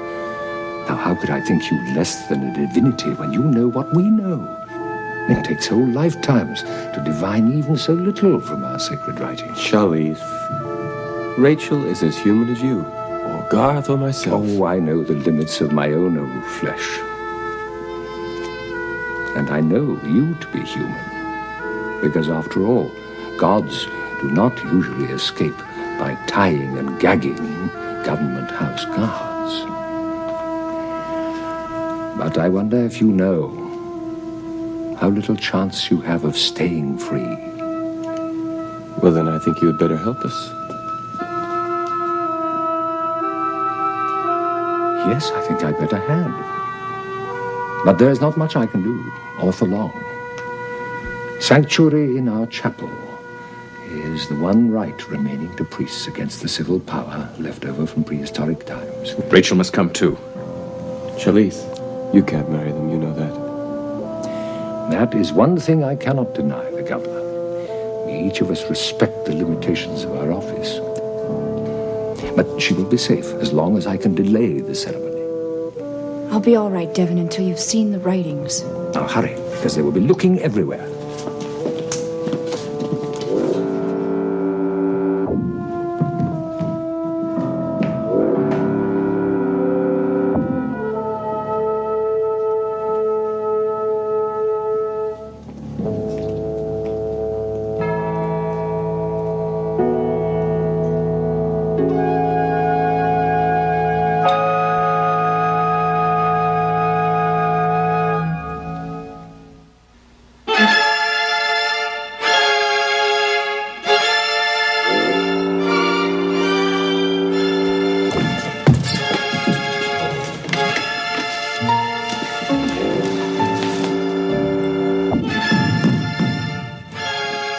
The strangers claim sanctuary. They are entitled to it under the law. I have the governor's authority to arrest those prisoners. Open, Sharif! I will not surrender the sanctuary of the chapel. Open up, Sharif! Shalith, Gaza and I will give ourselves up. No, no.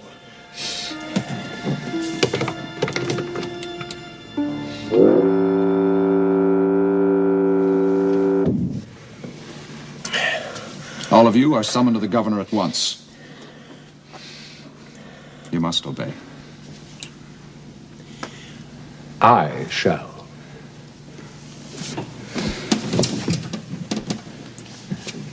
They may stay, but they are not to be allowed to see the writings.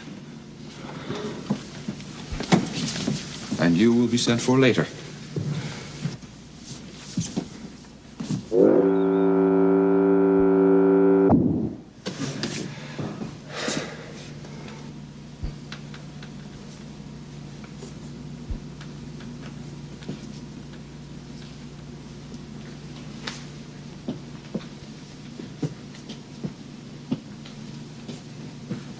Do you know why we are here? For sanctuary. To the monastery, yes. But to Omicron. I've heard it said you wish to examine our sacred writings, but that's impossible. Shalif told you so. Shalif can't seem to understand how important it is. All our lives are in danger. Yours, Shalith's, all the people of Omicron, even those of our own place. Where are the writings? Your interest in the immortal writings does you credit for a mutant, or whatever kind of beings you may be. Forgive me, I do not condescend, though I may seem to. And though the tales you bring reveal minds both subtle and bold, even were you to examine the writings, you would understand nothing. The matter is complex and obscure. Our priests spend their entire lives interpreting a single line. For example, within the CTR's core, the superconducting magnets are cooled to cryogenic temperatures. Would you perhaps understand that?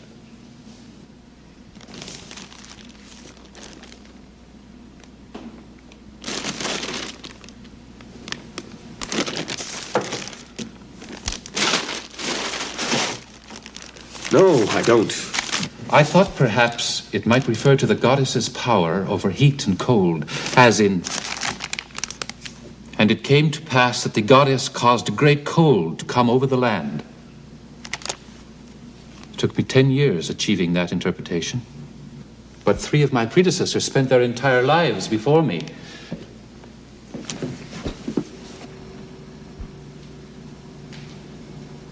How fine it might be were you given dispensation to read with us. You could perhaps bring new insights. Yes.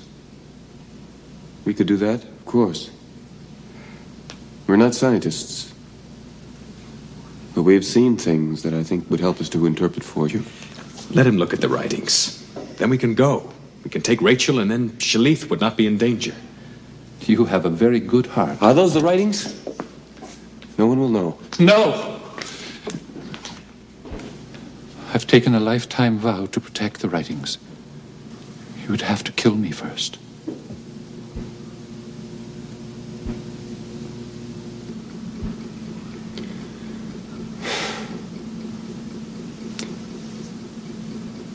Then we will wait for Shalith.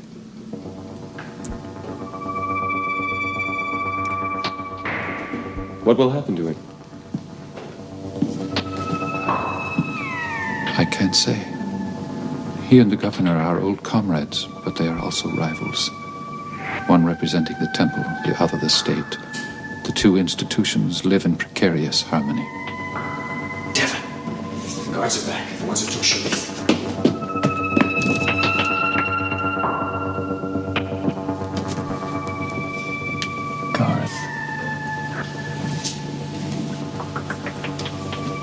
Those are the same ones who found us when we all arrived.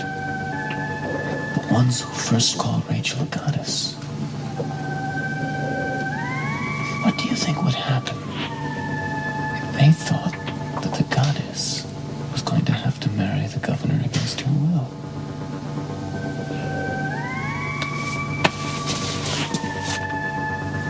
Why don't we open the door and find out? A priest who spends at least part of each day on his knees can't be all bad, Shalith. He'd be even better if he obeyed his governor. Give up those men. They have no claim to sanctuary. What do you want them for? They broke the law. Escaped custody, assaulted my guards. They came peacefully. They broke no law. And you imprisoned them. You're defying me, Shalith. They are wards of the temple, and I am sworn to protect them. They are no danger to anybody, except perhaps to you. How to me? They may know the truth about this girl, Rachel. That she is not a goddess, but an ordinary woman. If the people come to believe that, your scheme to marry her and become a god yourself will be worthless.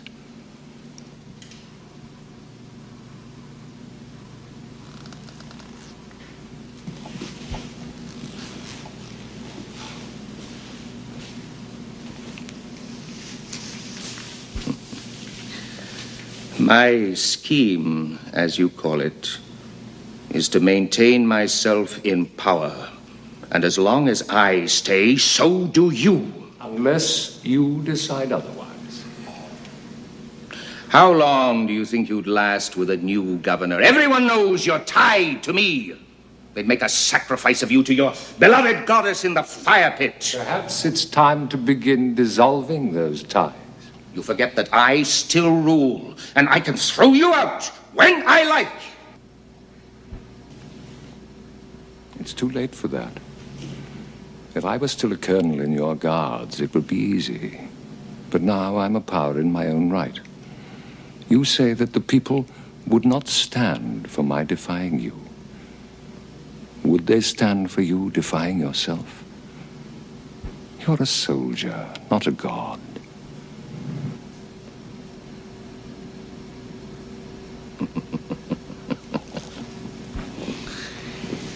You have your choice, Shalith. Oppose me, bring civil war. You're a man of peace fighting for principles. I'm fighting for my life. Anyway, war's my element. You know you can't win. Oh, you don't care about your own life. You never did. but think of the deaths of all your followers, their blood on your hands.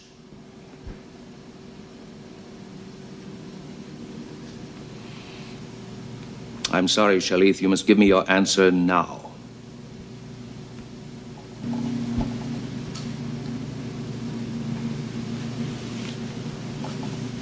I never wanted this power. You thrust it upon me for your own reasons, and I took it without knowing what it meant. But then I began to believe in what I was doing, what I stood for. I was even able to stand up against you. It gave me that much strength. Now, with a few words, you're taking all that away. What do you want?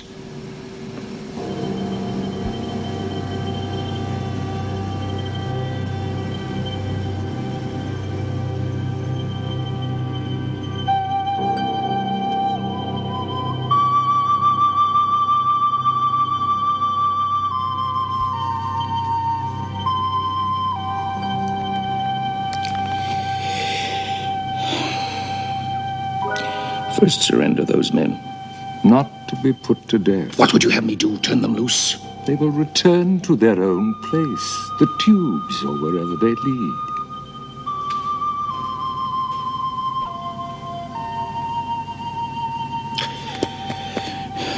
Very well. Done. But they remain in the palace till it's safe.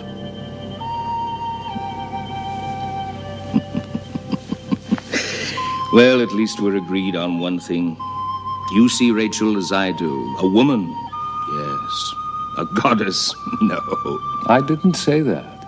Don't be a fool. Oh, I don't know where she came from, born and raised, unnoticed, deliberately concealed. The important thing is that she's here, now. And the people will accept her as the goddess if you proclaim it. Marry us! It's the one thing that will unite state and temple and bring us all unity and peace.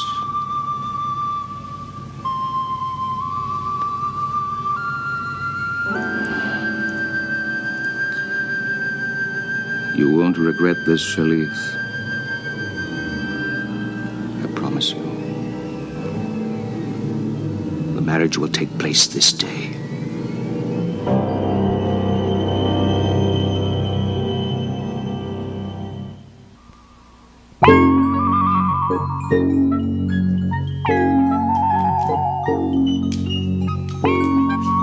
You are magnificent, goddess. I thought only the governor was magnificent. Oh, then we're both magnificent.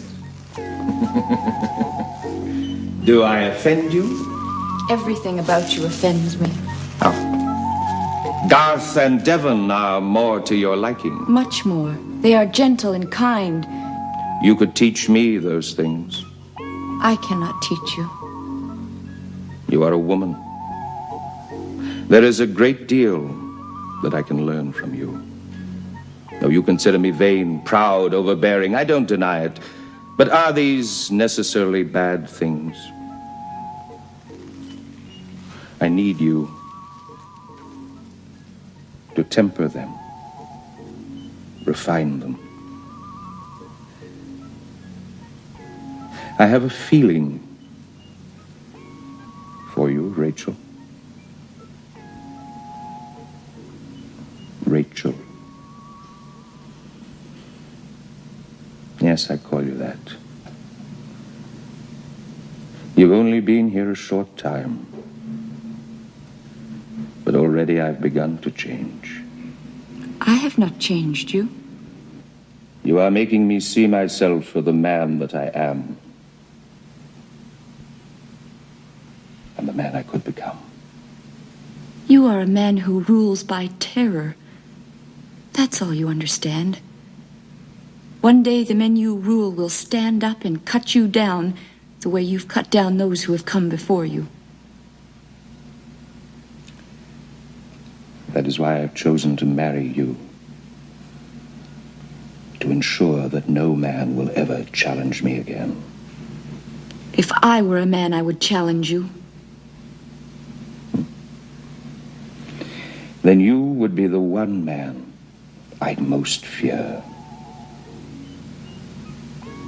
But you're not. You are a very extraordinary woman. A goddess. And my bride. Go ahead, Shalith. Perform the ceremony.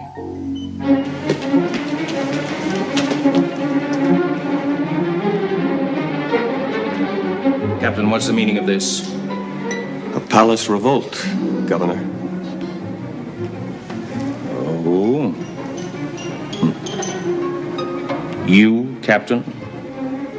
You aspire to take my place on this throne?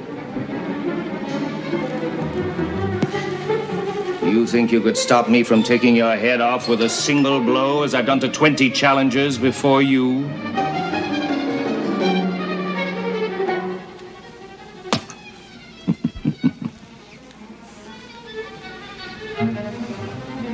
Get on with your job and I'll forget all this nonsense. In fact, for capturing the escaped prisoners, instant commission to Colonel. Lock them up. Wait! I challenge you! Governor. You? You're not even of Omicron!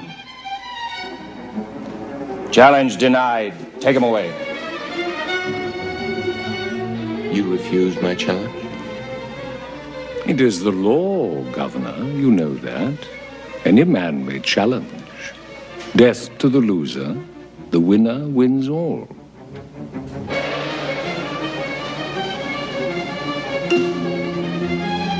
This is ridiculous, Shalith. I'm about to be married to the goddess, ending all such challenges forever. It is the law, Governor. You cannot refuse a challenge.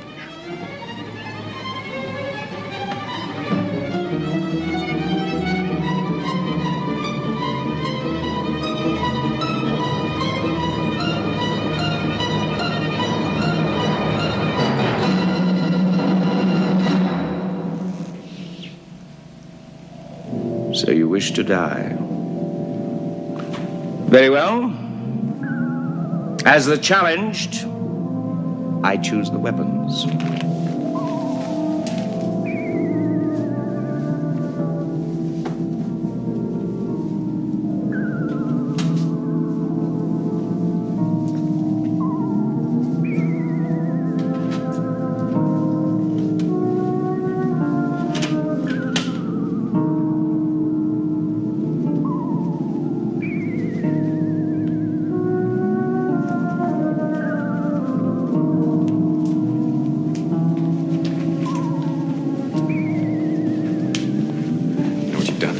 Giving him the advantage.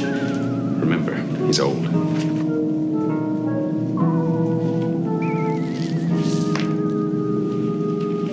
Devin! First rule! Never give your opponent a free sweep. Stay on the balls of your feet, Devin. Keep your balance. Pay attention to your friend. It may spare you an extra moment or two of life.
What are you waiting for? The code allows you to take my head off. Then everything's yours. Governor. I don't want your life.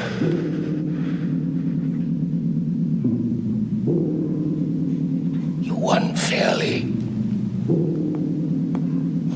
Mercy disgraces me. Strike!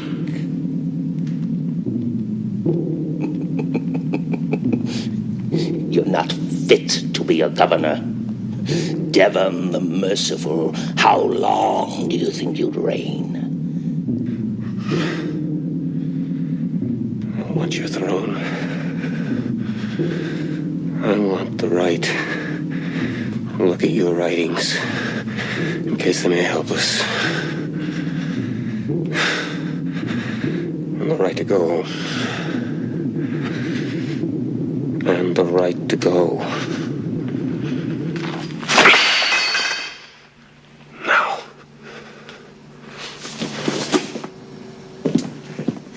If I'm governor again, What makes you think I'll let you go? I think you may have your hands full, Governor. I'm not the only challenger.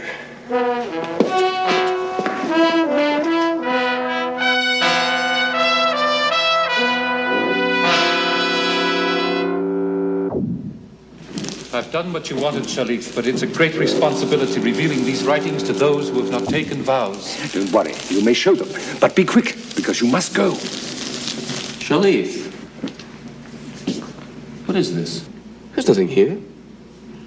Nothing here at all, except column after column of figures. Logarithm tables. There's nothing here at all but figures, nothing. These are our sacred writings. You are not a priest. How could you hope to know their meanings without a lifetime of study? Your priest gave us whole sentences. Those, of course, are our interpretations of the figures. Well, what else can you tell us? What other interpretations have you? A great many, all equally obtuse, I'm afraid. Yeah, something strange. I see shapes underneath the figures.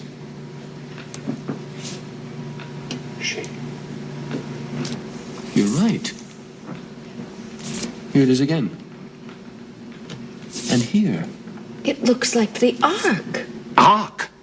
Now, there is another of our writings, which might help you find what you're looking for. Very ancient, passed down to us. It goes, and should it come to pass that the domain of the goddess whence comes all direction be consumed, then shall she seek out her new domain in the nethermost regions of her great ark. Now, of course, we have never understood what that means. Nethermost regions of her Ark. Domain, dome. Dome. Did you say all direction? All direction, yes. Of course. Bridge. We have seen the bridge. There is nothing there. Yes, but supposing there were a backup bridge.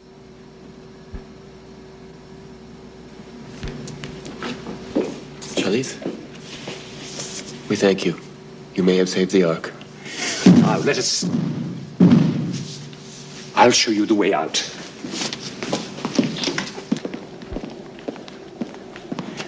I can go no further, but you know the way from here. Take care of her. We will.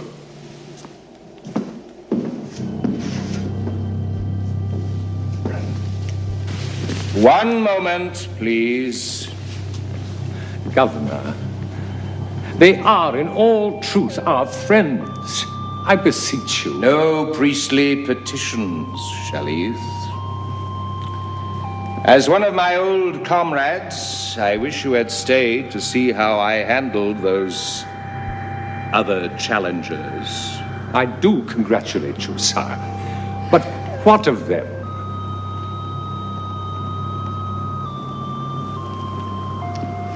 What do you say, Rachel? Why do you ask? You have us. You can force me if you wish. But it would be a poor victory. You see, I have learned something about love. There is no need to press the question. I know what her choice would be. You have won over me twice today, without killing anyone. It might prove an interesting way to govern.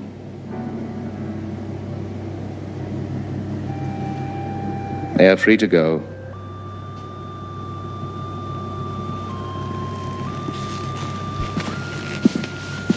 I shall pray that we have helped you.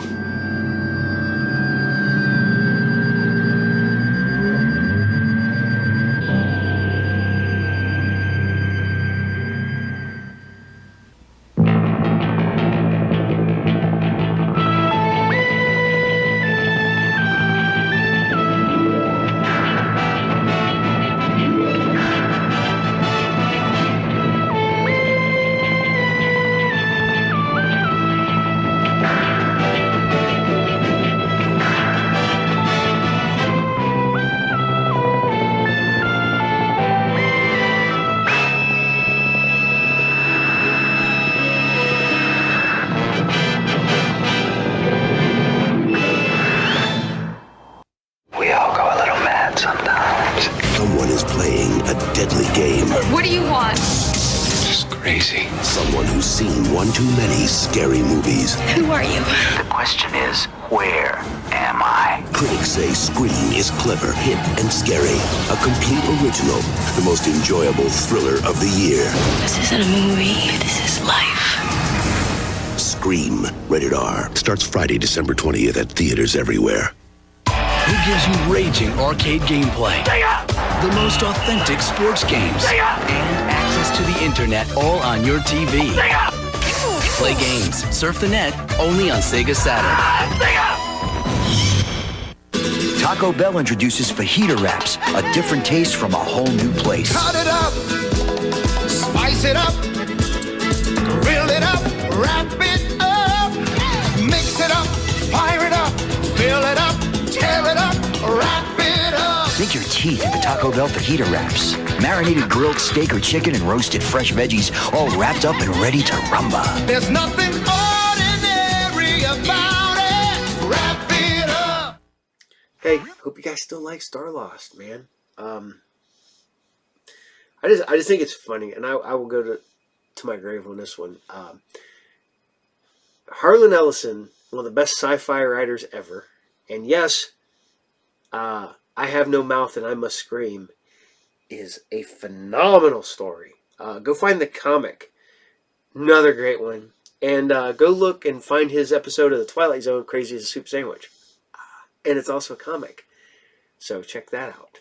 And it's a Twilight Zone comic, art by one Neil Adams, and written by one Harlan Ellison. So the Harlan did, but they brought Ben Bova in. So, and Ben Bova is hard science fiction. So, yeah, there's that. So, here we go. We're going to keep this a boat a sailing, and we're going to bring you, because you've asked for it. You guys want me to bring it back. You asked where it is, and it's here and it's back. We're back to Arc 2. You know, because everybody needs a show with a chimpanzee as a chef, because that's what you'd want cooking your food. I don't like restaurants cooking my food because the captain has is weird. So I'm one of the people that, like, I had to work in a restaurant, and I'm like, they gotta touch your food. They gotta do that because you gotta see if your steaks. Gotta push your thing. Yeah. You cannot work at a restaurant and then be a person who hates people touching your food, because then you will starve to death unless you cook your own food. So, But no, who needs a chimpanzee? Nobody needs a chimpanzee for a cook. As I go on a huge tirade, on a tangent, I should say. So here you guys go. This is Arc 2, and this is Episode 7, and this is The Lottery. Enjoy. Years, Earth was fertile and rich. Then pollution and waste began to take their toll. Civilization fell into ruin.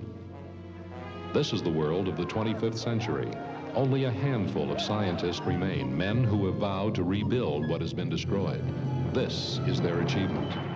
Arc 2, a mobile storehouse of scientific knowledge, manned by a highly trained crew of young people. Their mission? To bring the hope of a new future to mankind. Arc 2 log, entry number 1. I, Jonah, Ruth, Samuel, and Adam are fully aware of the dangers we face as we venture into unknown, maybe even hostile areas. But we're determined to bring the promise of a new civilization to our people and our planet.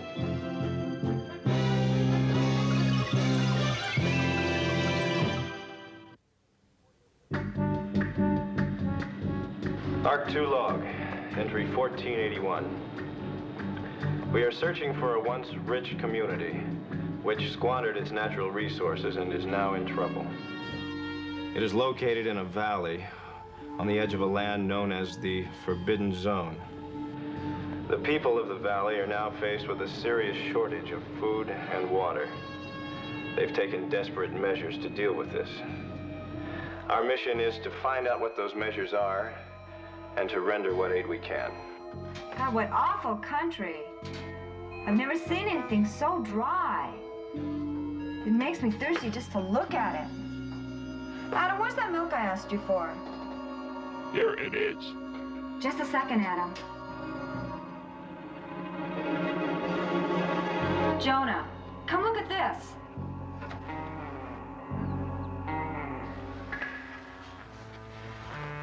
Where are they going? There's nothing out there.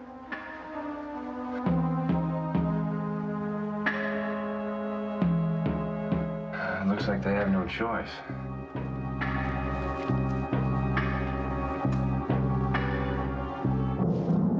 What's going on?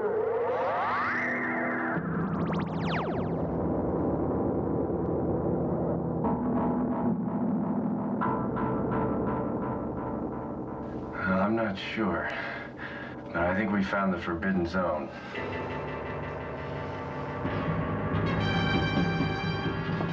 I just saw a couple of people disappear into thin air. See if you can get a fix on what caused it. Night, Skipper.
Steve, you can't escape.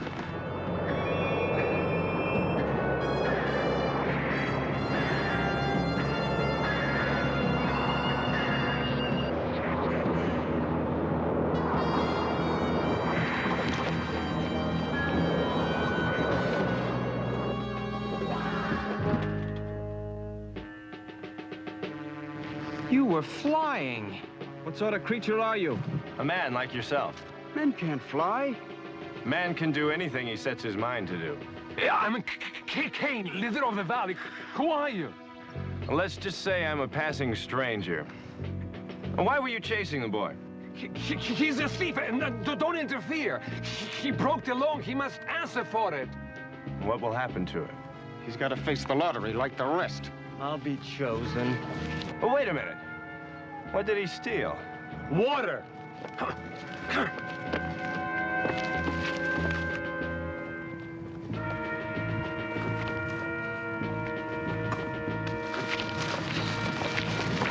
Why did you venture the lottery? I didn't think. What if he finds out? Be quiet. If he finds out, we'll have to deal with it.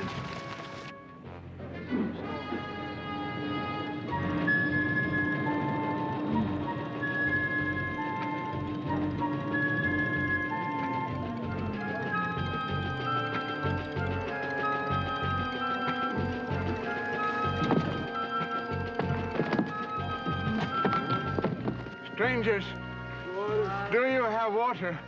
Please, water, food, anything. Please, water.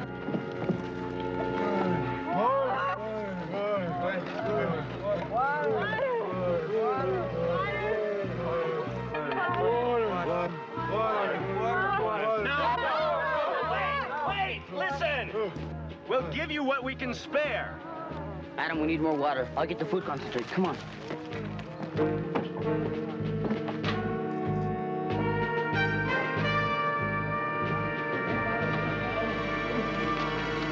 Sorry, that's all we have.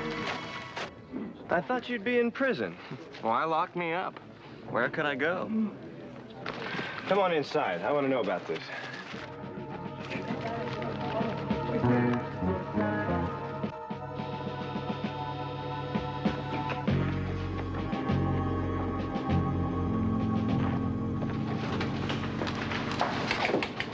Listen to this. It's coming from the Forbidden Zone. The place where you saw those people disappear. Can't figure it out. I'm hoping Stephen will be able to help us. All we know is that people walk out there and never come back. We don't know where they go. I found out this much. There used to be an important lab here. A lab that did research on time and space. Maybe the experiments they did have something to do with this. But why would anybody want to walk out there anyway? They have to if they're chosen. Chosen? Kane says it's the only way to save the valley when we have too many people. How long's this been going on? Only a short time. This used to be rich, productive land. Now... They thought it would all last forever. It's hard for people to realize that the natural resources they take for granted can come to an end. Our sensors show there's water out there somewhere. Why doesn't anybody go out and look for it? Kane says searching around would just waste water. I was trying when he caught me, but it's against the law. Whose law? Kane's law. What's gonna happen to you now?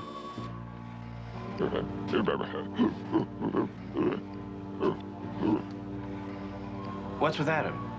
He says, don't look now, but we've got a visitor.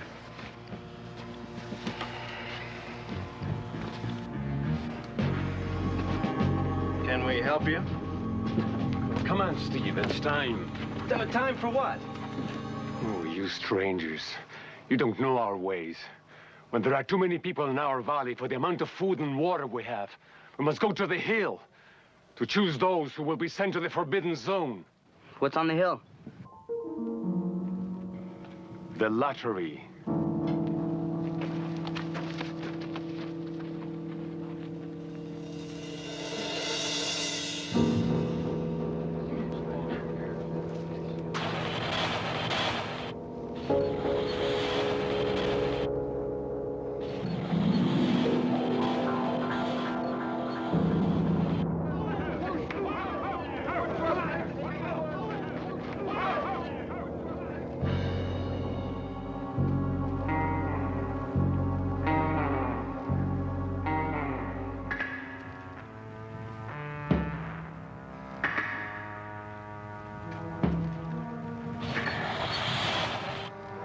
Volcanic activity. The steam builds up and is suddenly released. So then it's really a random selection, huh? Yes. The fates are kind to Kane. Somehow, anyone who breaks his laws is chosen. I'm always suspicious when the fates are too kind to one person. Come on, let's go!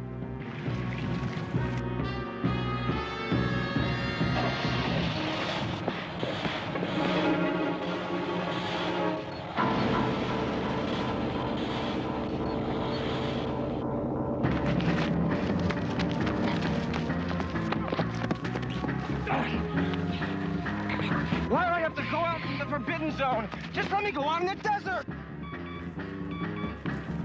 Got something, Samuel? Have I?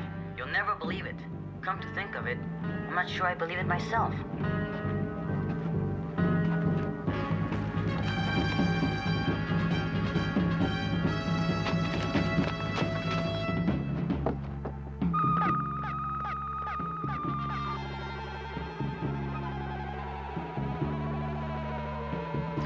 Now I'll zero in on the forbidden zone.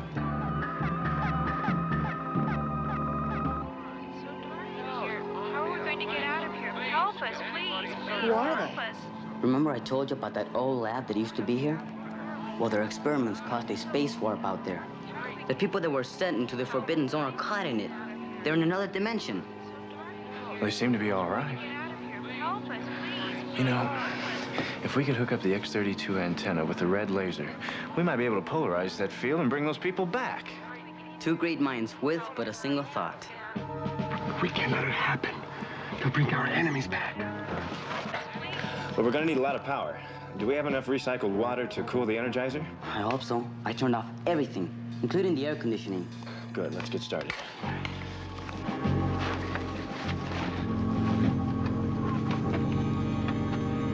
I rigged up the special receiver, but I'll have to take it into the other dimension. Oh, no. That's my job. Got a coin? We'll flip for it. Correction. We'll draw for it. There are three of us here, you know. Wait a minute. It could get pretty hairy in there, you know? So? So our equipment is water-cooled, and we don't have much water left. I figure we'll have about 12 minutes before the heat buildup blows the works. So? If that happens, we won't be able to get you out of there. Samuel, we're all partners, so we all share the risks.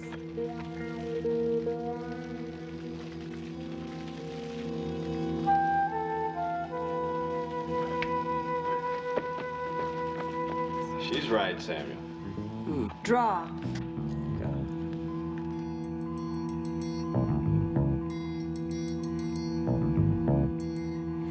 Now I guess I'll see what the Forbidden Zone's all about.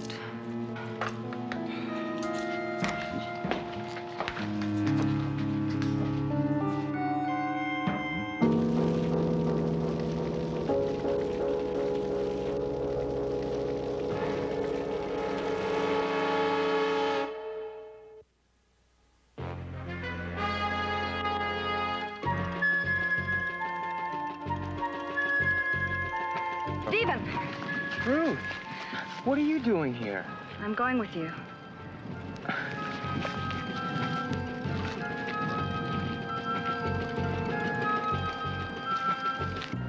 Shouldn't we stop her? Oh, why bother? Doesn't make any difference. Without water, they won't be able to get her back.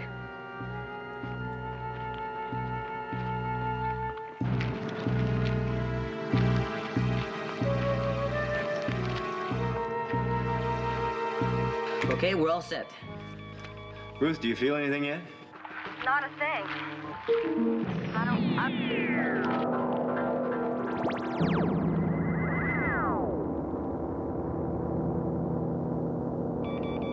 She's gone. Can you read me? Jonah, Samuel, can you read me? We read you. Am I glad? This is weird. I can't describe it. I can't tell you where I am. We're ready here. Activate the receiver. Receiver activated. Now get us out of here. Now, Sam. You got it.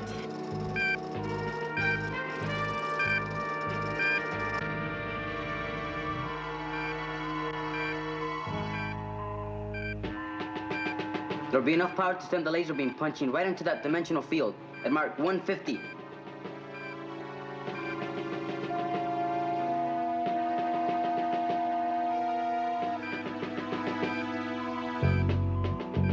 Power, Samuel. We need more power.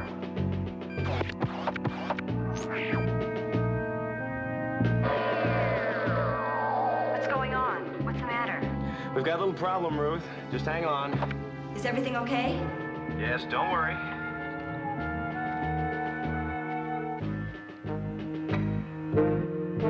Someone's drained off all our water.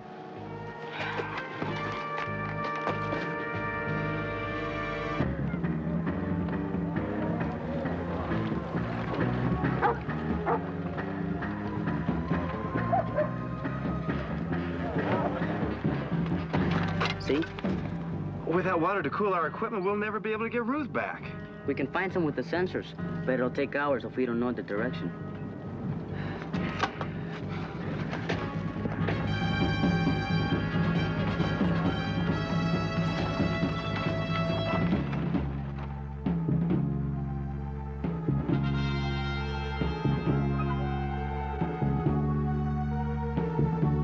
Jonah, look what they used.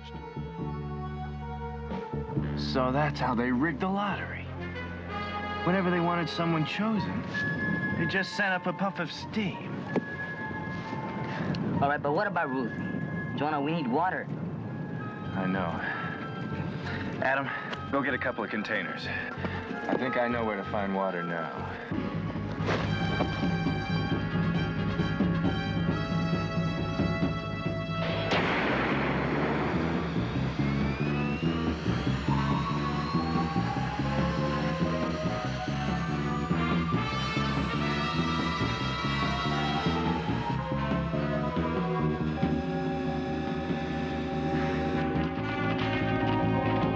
Those two guys took off after you. That's what I expected. Jonah, we don't have much time to get Ruth back. I know, Samuel. Just take it easy.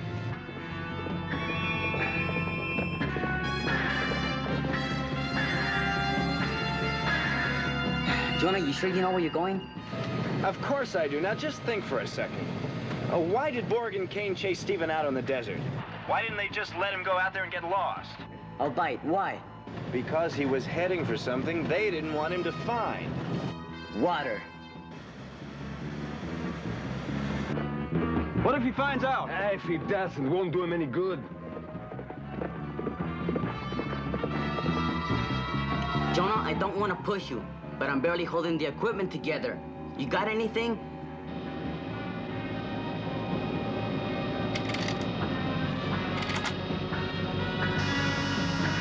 Bingo! Our sensor's just locked in on a water source.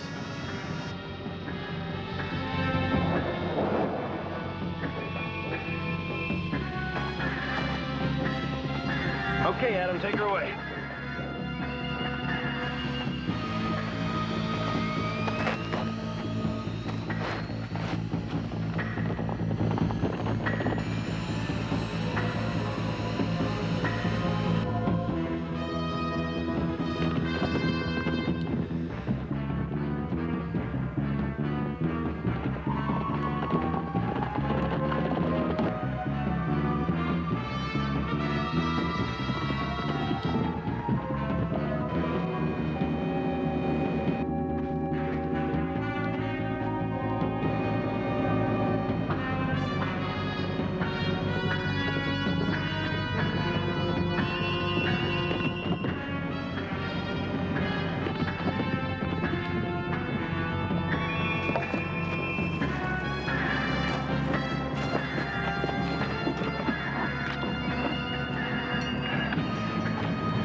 I found it, Adam. Home in on me and fast.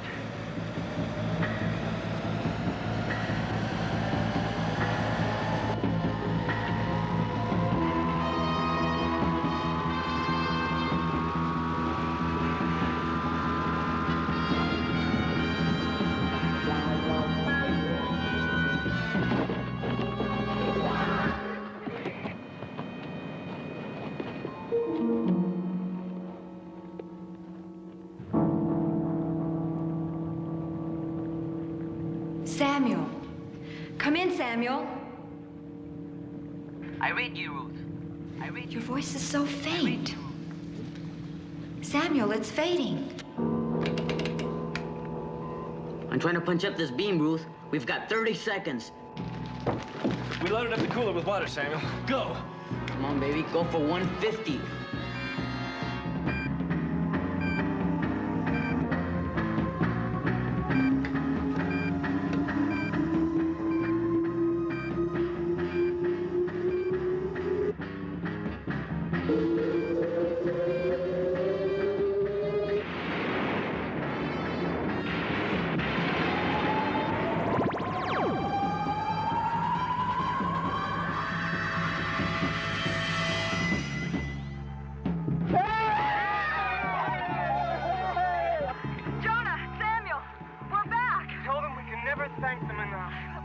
Don't thank us now. The best is yet to come.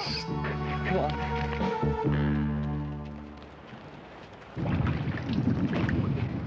There was water out here all the time. Kane didn't want anybody to find it. He wanted to keep it all for himself.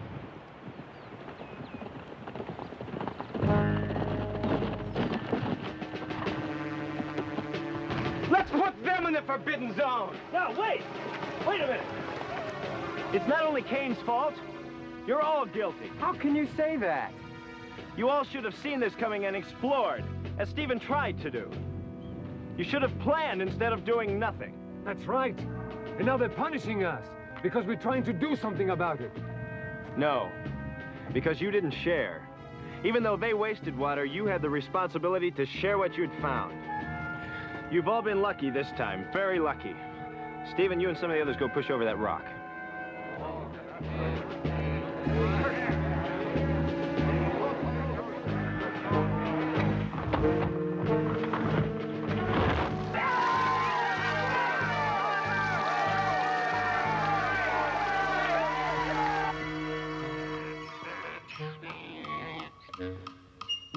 Arc 2 log, entry 1462. This valley found one solution to the problem of squandering natural resources. They know now to seek beyond their own boundaries for the answers they need. But the real problem of too many people and not enough food and water can only be permanently solved by careful, far-sighted planning, so our limited resources are not squandered.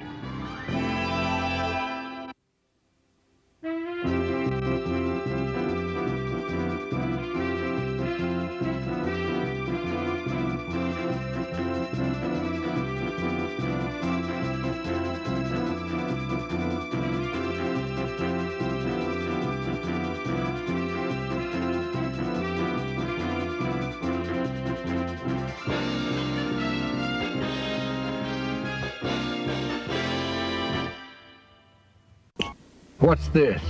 It's your birthday, remember? Hallmark. You went all out. Well, it's not every day your best friend turns 73. I wouldn't say you're old, but if you were a lizard, you'd be a belt by now. Shoebox greetings. Hallmark's unexpected way to say you care. I guess that makes you a wallet. Hallmark has the ways to say you care. We're gonna take your picture. Here we go. Okay, give me a big smile. Don't worry, kids love me. Oh, it's the phone. They want you to smile. They'll call you back. So this guy walks into a psychiatrist with a squid on his head. Oh, you've heard this one. Ow! Funny thing happened to me on the way to the sandbox today. Look, I'm the mouse man. Don't cry. It's just me. It's not really a mouse. I'm dying here.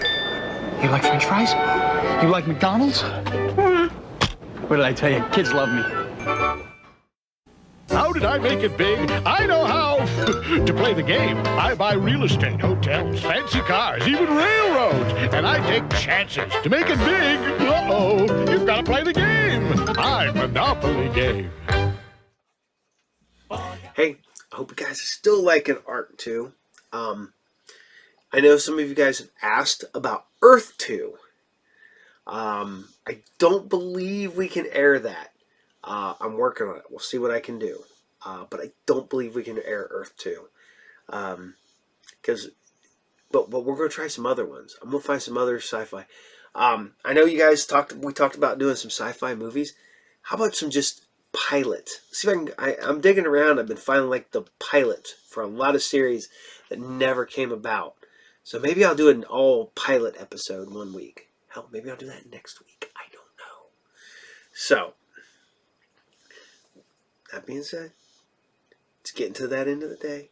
And we're going to talk vinyl. And the only reason we're going to talk vinyl today, especially the band we're going to talk about, is this is Anthrax's latest album. I wouldn't say newest. It's been out for a while. And this is For All Kings. Boom. Look at that. Signed. I finally got to meet Scott Ian and Frank Bello of Anthrax.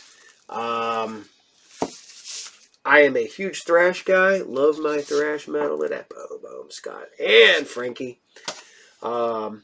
Frankie was one of the coolest dudes I've ever met. Scott was pretty cool, but Frankie was awesome. I looked at him and I told him, I was like, man, I got to thank you. You know, you're the guy that got me into playing bass. And he goes, oh, how good. I was like, I can't play bass no more because anybody knows the captain, I don't have feeling in these two fingers. I got nerve damage. This is dead. So you can't play when you can't feel. So it kind of sucks. I can play a little bit still. Not much.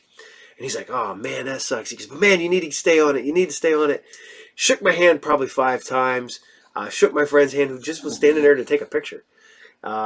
So shout out to the guys from Anthrax. Got to meet Joey, the lead singer, years ago when he was touring on his solo stuff to get ready for tour with Anthrax. So I need 2 people left. So, but, you know, that's what it is. But this is a great album. This is a double album, black vinyl.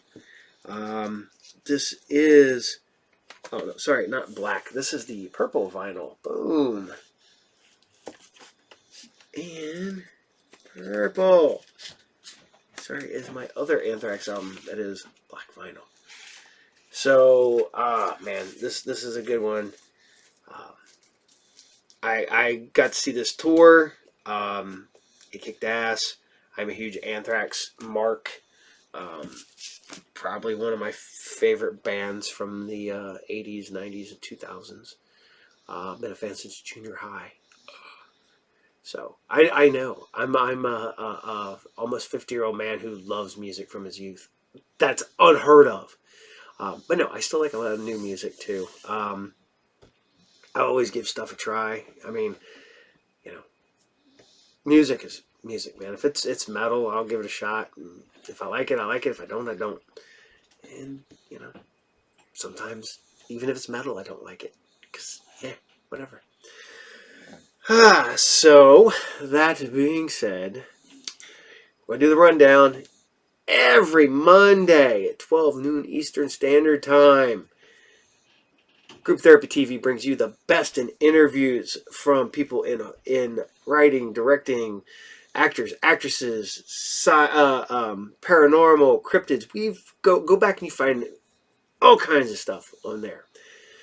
You're watching it right now every Friday at 8 p.m. Eastern Standard Time. SciFridays. And every Saturday morning at 8 a.m. Eastern Standard Time. The best cartoon show on my channel. Saturday morning serials. And you can check out Saturday morning serials over at the Monster Channel too. Hopefully we might be getting picked up on another channel soon, so keep an eye out.